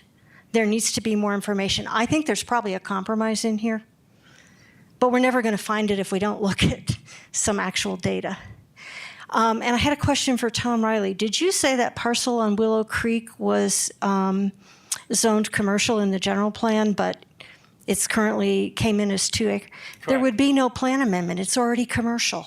That's not the issue. No, the currently zoned 2-acre residential. Right, but the general plan says it's commercial, so there would be no plan. No, amendment. there's no, legally, it is zoned 2-acre. It would have to go from, with the proposal that Ralph was making, it would have to go through a major plan amendment? No, it wouldn't, No, because it's in the, on the, because it's in the plan already. okay. Well, Yeah, so I see, and I point that out not to embarrass you, but there's a lot of embarrassed at all. misinformation around this issue can't in the embarrass. absence of data. And I really would encourage you guys to come up with, to take a look at the data before you make a decision on this. if I may ask a question, you use the word data. Can you kind of give us a little bit of a, I mean, data is data. What data? Take the What data do you GIS and run the parcels above 40 and above within the city that are still either, that can be put together. So a good example would be the United Christian Youth Camp off of Hassayampa. There's probably 6 or 7 parcels, and it makes up close to 80 acres. Now, it's already zoned something, and it's already in the general plan in some way. Do you have any idea? I mean, that's going to affect a lot of people if that changes. And then according to the The rodeo grounds is another example. That's almost 40 acres, but it's not the 40. And so how many, are there actually 400 residential units within a half-mile radius? Probably yes. Yeah. Absolutely. How do you know? Have you seen a map? Yeah. You can drive around the rodeo grounds and know there's more than But you can also do it on GIS and get a real number, Yeah. because that's what they'd have to do. You guys haven't seen those numbers, so that's a question. And then is 40 acres is the right number? It's high when you look at what other cities do. The last point I want to make is the language is confusing. Is it existing proposed residential homes, or is it existing and proposed? The current language isn't clear on that. Just to give you an idea, I mean, we don't need to look at a GIS map to know that there's going to be 400 houses within a half a mile of the rodeo grounds. A mile is approximately 12 city blocks. So you're talking half a mile is 6 city blocks. If you take 6 city blocks around the rodeo grounds, there's going to be a lot more than 400 homes, and it would fit the criteria. There's commercial development on 2 sides of the rodeo grounds. We're talking 6 city blocks distance from the perimeter of the project. So, Mr. Chairman, George. we can get additional data on lot sizes, vacant lot sizes within the city. We have that data. I mean, we've done it for other reasons. We can provide information that shows what 40 acres does, or what 20 acres does, or what 10 acres do. But that's an exercise in time spent by city staff. And unless you ask us to do a specific acreage, where do we put the gradients for that decision-making process? So we're more than capable of getting you a map that shows all the 40-acre parcels together, or all the 20-acre parcels, so that you can have something like that. But it helps to have a little direction as to just how far down are we going. Is it 10-acre parcels, or are we sticking to the 40 acres and coming up with a map from that? I mean, I can get you a map for that on Monday. It's easy. I don't do it. I call GIS and I demand it. Don. It appears we have 2 different things we need to look at. One, let's make a decision. Do we put out 2 things to be viewed? And then 2, do we want more information from the staff if we want to go a certain direction? So for that way, Do we want to schedule an extra meeting for August so we can get this information? Have 2 meetings? Because the thing is we have a 60-day public comment period, and we need to try to keep this general plan on schedule. And again, nothing at this point is in stone. You're putting out a document to the public to get input. You have to take that input. You are obligated by law to take that public input and consider it. So you're going to have to meet again when the 60-day period is done and consider everything.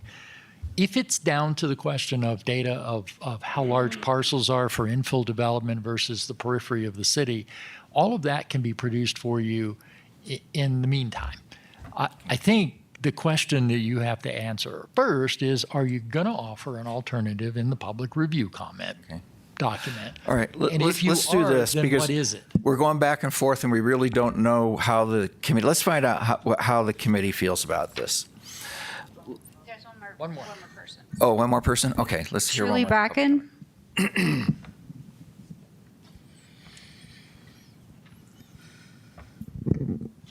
My name's Truly Bracken, and I live at 1843 Idlewell Hill. I'm not going to take up much time because I think Deb said a great deal that the public will be expressing in public comment before this group. The 40 acres and the 400 houses seems like a very, very excessive amount. And so I would suggest that, as George has suggested, that alternatives be considered if Mr. Hess's position is not accepted as an alternative. So I would urge you to remember that you have a city that's very concerned about development. It's concerned about the fairgrounds. And I think we need more information, as Deb said. Won't take more of your time. Thank you. Okay. Let me ask, can I ask Tammy and George, so do you think you can, is there objective evidence that indicates the acreage that's recommended for a major plan amendment? I mean, you're the experts, and I would defer to you if you say, look, I think 10 acres is the right amount for this community, or 5 acres, or no, 40 is fine. We'll never have a major plan amendment anyway, so. Philosophically, it's always, everyone cringes when someone starts a statement with philosophically. Most communities make that determination based on the character of the community. And it's done through the public vote process. It's done through a committee like this if a committee is used, or it's done through an outreach process if a consultant is used to find out what the community thinks. It's not typically something where staff will tell you it. We will tell you things like 40 acres is too big or too small based on this criteria. We don't have any 40-acre parcels that are vacant, right? So that automatically is a bad criteria. But whether you pick 10 acres or 40 acres is something that this committee needs to influence and not hear it from us. There's no correct answer. It is a community character answer that you have to come up with. And that's one of the reasons why Prescott has used a committee rather than hiring a consultant from Scottsdale or somewhere else to come in and go through that process, because you have more input. You all have circles of friends and acquaintances. You get information. You go to meetings. You members of groups. You get more information than city staff ever would about what the community wants. We, as city staff, want something that we can apply. So it can't be so unenforceable, unmanageable that we can't process documents that come in or requests that come in. But beyond that, it really is up to you and the voters to decide how big or how small, whether you have a criteria like that or not. Some communities don't use size. They use a combination of use types, and they use a combination of map designations, and there's a different way to approach it than just whether it's 40 acres or not. Most communities have some kind of minimum trigger. And again, part of that is because we don't want to discourage infill development up to a certain size. And maybe at a certain size, we discourage infill development. And going through a major amendment process is a discouragement. Maybe not kill a project, but it means you have to be more patient, you have to have better financing, and you have to be willing to try to convince 6 of 7 council members instead of a simple majority, as with almost every other vote. So it's an unusual requirement. There are only a few things in statute that require a supermajority vote, and major amendments are one of them. Sorry, that was a deferral of, it's not a That was a very good answer. And a question I have for you, George, is throughout this entire document, it talks about infill development for housing and it talks about infill development for commercial. And they're both desirable to have infill development. From the city planning department, what size acreage would you guys think is an infill project, and what size acreage do you think is a major project as far as the planning department works on? That's kind of a hard question to answer. An infill project is one that is in an area that's surrounded by infrastructure. I mean, to be infill, it means that you've got development around you. So you could have a fairly large piece of property that's infill. I think Ms. Thalassides mentioned the rodeo grounds, completely surrounded with infrastructure and lots of infrastructure. Roads, access, water, sewer, it's all there. That's an infill project. If someone were to redevelop the rodeo grounds, that would be an infill project from a planning perspective. Now, its significance and impact would be larger than a project that's only 4 lots in downtown that are adjoining one another. So I'm not sure that the size of the project by itself makes it a major amendment, but I think you can disqualify projects by size as not being major amendments. And what that number in, again, is my answer to Mr. McCarver. Okay. It's kind of the community has to decide. If it's a small project and it's only 10 acres, fine. If it's 40 acres and might have impact on hundreds of people, maybe that isn't a small project and should be a major. Okay, let me just do a quick survey.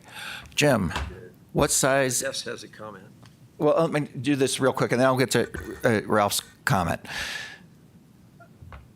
I want to get a feeling of the council, of the committee members. How many acres would you think is a small project? How many acres do you think is a big project? I want to go around the table and have every committee member give me an acre number of what's small and what is big. Wild guess of 10. 10 is small, and then above 10 is big. Okay, James. So let me expand just a little bit on that. I really feel like Mr. Hess's major plan amendment is the way to go, although Mr. Riley has made a good point in that that's really going to discourage small development. And so I think we need to probably come up with some kind of compromise, and I would say 10 acres also. Okay. Tom. 40. 40 for Tom. Personally, I think 40 acres as well. So we have 2 40s, 2 10s so far. Don. Now you have a 20. Okay, 20. All right. 20. 20. Ralph. I think you're asking for an arbitrary number because we do not have the information that we need about what the effect would be based on the properties that are in the city of Prescott. So I'm not going to provide an acreage number without the information upon which to base it. You want to say 40 acres, you want to say 10 acres. From what I'm hearing, you're picking arbitrary numbers without any information upon which to base it. Okay, well, you didn't give us a number verbally, but based on what you gave us on your plan, your number is 0. Mary. My number is arbitrary. Give me the information I need. If you want me to change it from what I have as a proposal, provide me information that's going to support something other than what I'm suggesting. Mary. I'll just make it even and go with 20 as well. Okay, JD. No. It's very difficult because I know with the Marina project that there's been a lot of discussion about that, and that's what, less than an acre? And I think with all the publicity and the public pushback on that wouldn't be seen as a small project. It's become major. The other point that I don't understand and need help, whatever we come up with in terms of the 2 options, The general plan then goes for review to the Planning and Zoning Committee. Now, 4 of you guys are already here. Are you gonna have veto power? Oh, I thought, what, Tom? 1, 2, One left. 3. There's 3. There's Three. only 4 been here, 1 left. There's 3. And Tom is gonna be, but at any rate. Yeah, but Tom, and Don. Oh, okay, I can't count. So, but the thing, the thing is that will the planning and zoning have veto power over anything that we suggest to this, or will their recommendation carry more weight than what we struggle to come up with? And actually, they go by what we have in the In general past plan. practice, this committee has created the primary meat of the document. Planning Commission will review it and can make recommendations for changes, and then their recommendations in your original go to the City Council. And the City Council can throw the whole thing out. They can make changes to it. They can modify any section they want to. But City Council is creating the document that's going to go to the voters, and the voters ultimately have to approve it. I don't know if that helps. Whatever comes out of this committee can be altered by the Planning and Zoning Commission. Yes. Ralph Hess. Wait, Not altered. Just a minute, Ralph. I got one more vote. I want to hear from Tom Davis as well, since you're on planning and zoning. You're familiar with this whole process. How many acres would you say? Well, I'd say that that's a capricious and arbitrary question, but here, I'll throw a new wrinkle. And the way I look at it and the way my experience has been is that 10 acres of high-density residential could be a big factor, okay? 100 acres of low-density residential could be a non-factor. So, I mean, we're throwing out acreage, commercial, and we're throwing all these uses into acreage figures just to determine whether it's major or minor. I would lean towards a smaller number only because I don't know if it's high-density residential in a certain area or not. So I guess arbitrarily, I would say I'm gonna go run around 20 acres. Okay. We have 3 20s, 2 40s, 2 10s, 1 0.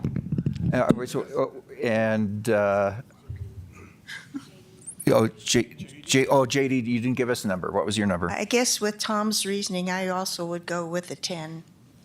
No. With what you're saying, that in certain areas, 10 acres could be really significant. But the number you gave us was 20, right? Okay, it was 20. 20. Arbitrarily, that's a number. Okay. Any number you pick today is going to be an arbitrary number. All right, it's going to be an arbitrary number. And Okay. any number that we give you data for as far as vacant parcels is going to be an arbitrary number. Okay. Because Let me anyone could let me combine throw this out parcels to the together. committee, because we can debate this all night. The language that Ralph gives, it's simple and easy to follow. The only problem is it doesn't have a size criteria. If we used the language that Ralph has, but put, let's say, most popular number seemed to be 20. If we put 20 acres using Ralph's language, how would that work for this committee? How would that work for planning department? What do you all think of that? Let's go around the table again. No, just to be clarified, no numbers for dwellings around the area? No numbers for dwellings. Just use Ralph's language, but put a size criteria of 20 acres on it. Jim, how do you feel about that? James? I still stick with 10. Okay. Tom? 40. Okay, 40? No, I'll go with 20. 20. Okay, I'll go with 20. Don? Okay. Ralph? Ralph, right, arbitrary. I'm not going with, Okay, Mary? Abstaining over here. Yeah, 20. I'm sticking with 20. And J.D. Greenberg? 15, no. 15. Okay. All right. And Tom Davis? Well, I'm going to abstain from the vote due to my. Okay, but previously you said 20 would be 20. Okay. All right. I make a motion that we use Ralph's language and put a 20-acre size on it for every one of the. He has 1.1, 1.2, all the way down to 1.5, where it says any change, go with Ralph's language, but it applies to projects that are over 20 acres in size. Sir? Just Sir, for clarification, Could we also follow up with Deb's suggestion that we get some more information on this? Because Sure, we're yeah, having I'd like to see that too. difficulty, and Sure. I can't imagine that the average person on the street would be able to make a decision about this if we're struggling. Sure. I think that'd be great to have more information. And now that you have Ralph's language and a 20-acre size, you can tell us how many projects would have been impacted by this language. Maybe. not that. No, I understand that, and we can probably come up with a good map that shows where these parcels could trigger a major amendment in the city. Okay. The question for me still comes back to the original question that was before you.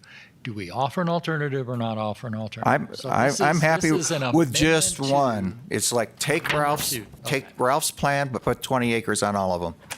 We need to revote. Hey, let's do a vote. Let's make it Can I formal. make one more comment? So on the original major plan, there's a B and a C paragraph also. Do they need to be added to Mr. Hess's? What we originally had, that goes away. It's just going to be one, So we don't and it's have going to a be B or Ralph's a- language. Some of that we do need for us. For B and C. Staff, because the B is for, those are stuff for others. Oh, plans okay, and yes, stuff. right, So we just okay. want that for clarification for staff. Okay. That mostly we have That's- neighborhood plans that, that. That's a it good wouldn't point. trigger it. Thanks, James. Add those. Right, add paragraphs B and C from the original, and we take off everything before that and put Ralph's in place And at the ahead of next that with 20 meeting, we'll acres on bring it. you a map that shows you the vacant parcels that are 20 acres and larger, so you can kind of see what we might be working with Okay. possibly. I'm going to say I won't support any motion today. None whatsoever. I think I would like to see the map come back. Okay, when the map comes back to us in August, we can revisit this and see what we think about it then. Right now, to make any motion is going to be superfluous because when the map comes back, we may say, oh gosh, we didn't think of that. Let's think about that now. Let's make another motion. I'm done with this conversation, frankly, for today. So do we want to maybe defer it to the Okay, next? well, let me we ask, does have? anyone want to make a motion, or do we want to defer it to August? And I'm thinking we may need to have 2 meetings in August to try to keep this plan on We schedule. aren't going to, I'm not going to be able to have anything to you beforehand. So Okay. we have other And things. furthermore, that we have like less than an hour left to cover the remaining our- chapters. Yeah, what we can do, I think what we can do is first we can provide you the map. So we can have that information for you. You can see what a 20-acre size parcel is and where in the city. That'll give you a good idea for context of where you're going to trigger a major amendment process. You do need to think about the major amendment process. It is significant in that it requires the supermajority and the 60-day review period. So there's an automatic delay in for smaller projects that could be harmful. The bigger issue for us is the overall timing of getting the plan to the public for the 60-day period in order to meet deadlines to get on a ballot in 2025. To get through the remainder of the process, so once we get the comments from the 60-day period, staff will compile them for you, but you have to read them. You have to look at them. This committee has to consider what changes to make in response to those comments. And that's a big deal, and that might be more than one meeting. And you have to do that before you create a review draft that then goes to the Planning Commission that JD was asking about for their review. The majority of the work and the review process lies with this committee and not with the follow-on Planning Commission and Council. They rely on what comes out of this committee for the majority of the work. So our you've got next- some significant stuff coming up. So what I'm saying here, we have less than an hour left before You we don't get have out to of here go at through 5 the o'clock. remainder. Yeah. We don't have, You know, one thing that we were going to suggest, I just talked to Tammy a few minutes ago, is instead of going through the remainder of this, give us your notebooks with the notes in it. And where we see conflicts between any of the folks who've made comments about something, we can poll the committee members, as long as we do it from staff to you, to come up with whether there's a consensus or whether we need to bring it back to you for clarification. All right, then that makes that easy. To finally, fit this major plan amendment language in that we're going to finally settle on, would you like to have an extra meeting in August instead of waiting until August 28th? How about Wednesday, August 14th? Why don't we give me your binders so I have time to go through them? Because that's going to be all me. And at the August 20, and then we're going to create the map that shows, we can do a map that shows, maybe highlight 10-acre parcels between 10 and 20 acres, one color, and then the 20 acres and larger parcels, another color. So you can kind of see a map to see where they are throughout the city. So you could kind of see, and we don't know what projects will come forward. That's something that we don't have a crystal ball to say this parcel is going to have a commercial project that'll impact. We have no idea. So, but that way you could kind of see where. Would you be able to get that to us at a meeting in 2 weeks from today, which would be August 14th? I'm not going to have anything else ready for you. So the suggestion is that for the August 28th meeting, we're going to have the final edits in the final draft, and then and then we'll have the map to you guys for that meeting too. That shows all that, and then you guys will be able to go over it at that time at the August 28th meeting. That way we'll finalize the edits to make sure we addressed everything, and then you guys can vote on what you want to do for the major plan amendment. Because we have to get stuff to consultants. So we have another body, people who are also working on this in the background, and we have a lot of planning to do this month. So we can have it all to you guys before the August 28th. You'll have it probably 2 weeks. We'll try to get it to you 2 weeks before your binder's back, with your comments that you had in it, also with the final draft. And then what we can do is right now we'll put the 20-acre in there for discussion only, and then you guys will vote on that major with everything else at the August 28th meeting. Will we get our binders back Yes. before the meeting so we Yes. get a chance to look through it versus walk into the meeting and get Yes. the binder out? Can we move No, that? yeah, you'll have that with the final draft, yes. I'll Tammy. let you know when they're ready. Can we move that August 28th meeting up 1 week to the 21st, 3 weeks from today? I don't instead have of waiting time, for- because we have to, so remember, we have agendas that we have to put together, and we have to have everything into the agenda packet like almost 2 weeks beforehand, or a week and a half. So I already have lots of other timelines. I need time to go through it and get everything and work with the consultants to finalize all that stuff Okay. too. So if we don't settle this until the 28th of August, is that going to work with the Yes. time schedule That's that you what have? That's what we had scheduled, that you're going to review everything and finalize all the edits and everything to make sure we addressed everything. And you'll have Okay. plenty of time. You'll have at least 2 weeks. We'll try to get 2 weeks beforehand to make sure you have time to go through it, to make sure with your notes, you'll get the same binders back with your edits that you have in there to make sure we adjust everything. And the- like George said, when I'm going through it and I have questions, I'll email you or I'll call you. And you said you're going to have our binders back to us in 2 weeks? Is that? No, so 2 weeks before the meeting. 2 weeks before, that'll be August 14th then, Yeah. which is 2 weeks from today. Well, So, yeah. We'll do the best we can. okay. Because I have another, we have the consultants right. we're working with too, so. Okay, Mr. Chairman, one more qualification to all of this. sure. So much of the information that's in the document came from the various departments in the city. That information is being re-reviewed by department heads who may come back to you with some additional changes as part of the process. So that meeting, there may be some additional suggestions. It's one thing for a staff person to decide that 14 is the perfect number, and the department head comes back and says the perfect number is not to put a number in.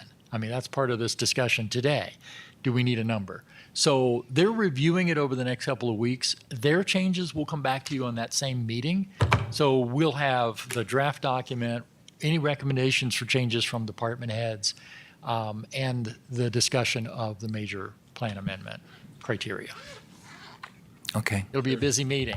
all right, so, And then we'll also have the timeline for the 60-day comment period, what we're doing, we'll hopefully have something that they'll show you about the virtual meeting room that's being proposed, about social pinpoint, where people will be able to put their comments in, and you as a committee can go in at any time, or anybody from the public, and see what the comments are that we're getting. That's what the program we're going to use. And so at any time, anybody from the public can see all the comments that are per chapter. So we're going to have it per chapter, and then the comments per chapter, and then an overall. And then we'll have the potential dates for the open houses too. Okay. So we're going to just turn in our notebooks to you, and you're going to read the notes and get back to us. As soon as I can. Okay, if we need to cover any possible changes. Ralph? Yeah, Ralph Hess. I think we're talking about agenda item D somewhat, as you were discussing the public comment. I have a suggestion that when we have the public comment form go out to the public, that there be the option for the commenters to identify themselves with their name and the group with which they are affiliated, if they are speaking on behalf of a group. A lot of commenters have specialized expertise that other commenters might appreciate knowing that they have that expertise when they're providing their respective comments.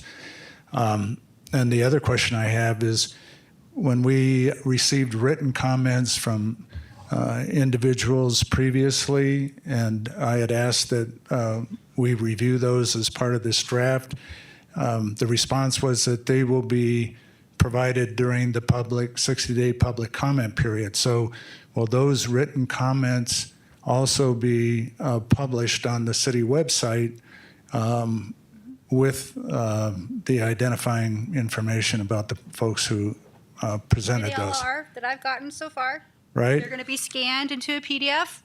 There's nobody's going to be on top or whatever. They're all intermixed together. Even the rants and raves that we've gotten through the last 2 years, they all be labeled as comments received prior to the 60-day comment. We're not taking any more comments from the public at this time until we start the 60-day comment, because otherwise it gets very confusing. And there's nothing for anybody to comment on right now. So, those will be posted as well as like on our website, the Plan Prescott. We already have the survey results. We have all the comments we gotten before when we did the open houses and everything. All that information is already on the website. So there's already a lot there, and we'll scan all this and attach it as a PDF that anybody that wants to read through all this, they can. But I've been reviewing these, and as I get comments and stuff, I have already been integrating them into the plan. So, I mean, we've already been addressing a lot of it. So. Okay. Thank you. And Ralph does have a point. We've been kind of discussing item D on the agenda here, the presentation and discussion regarding the 60-day public comment. Do you have any more in your presentation that we haven't already discussed? No. No. So we've already covered item D on the agenda. So basically, like George said, it's going out to the department heads. We're going to get their comments too. So we'll bring that forward too. If there's any proposed, mostly major changes, we'll highlight it in the plan as best we can. We'll talk about the 60-day comment and how we're going to have the virtual meeting room will hopefully have something to show you at that time. And then with the social pinpoint, how that works. So hopefully we'll have that information. We're meeting tomorrow to start strategizing all that to start getting everything in place and get dates and stuff. So okay. We'll have more information for you at the next meeting. All right. So we've covered A. We're continuing C. B is going to be in our notebooks, and we've covered D. So we've covered all 4 items on the agenda. Does anyone have any else comments, questions, or suggestions? So we are still going to have meetings even after August. So September 25th, because we'll be in the 60-day comment. So we'll go over the comments and show you guys where they are and stuff and where we are at that time. Then in October, pending when the 60-day comment period ends, we'll start going over the results and any proposed changes. And then in November, we'll finalize everything. Hopefully at that time, we'll have everything ready and be able to finalize everything. Because that's kind of our timeline that we're kind of seeing right now. The October meeting is the 23rd or the 30th? 30th. Okay. So our next meeting is Wednesday, August 28th, August 28th, 2 the o'clock. last Wednesday. Okay, last Wednesday. Anything else? Ralph? He nailed you this time. All right, if that's the case, going once, going twice, meeting adjourned.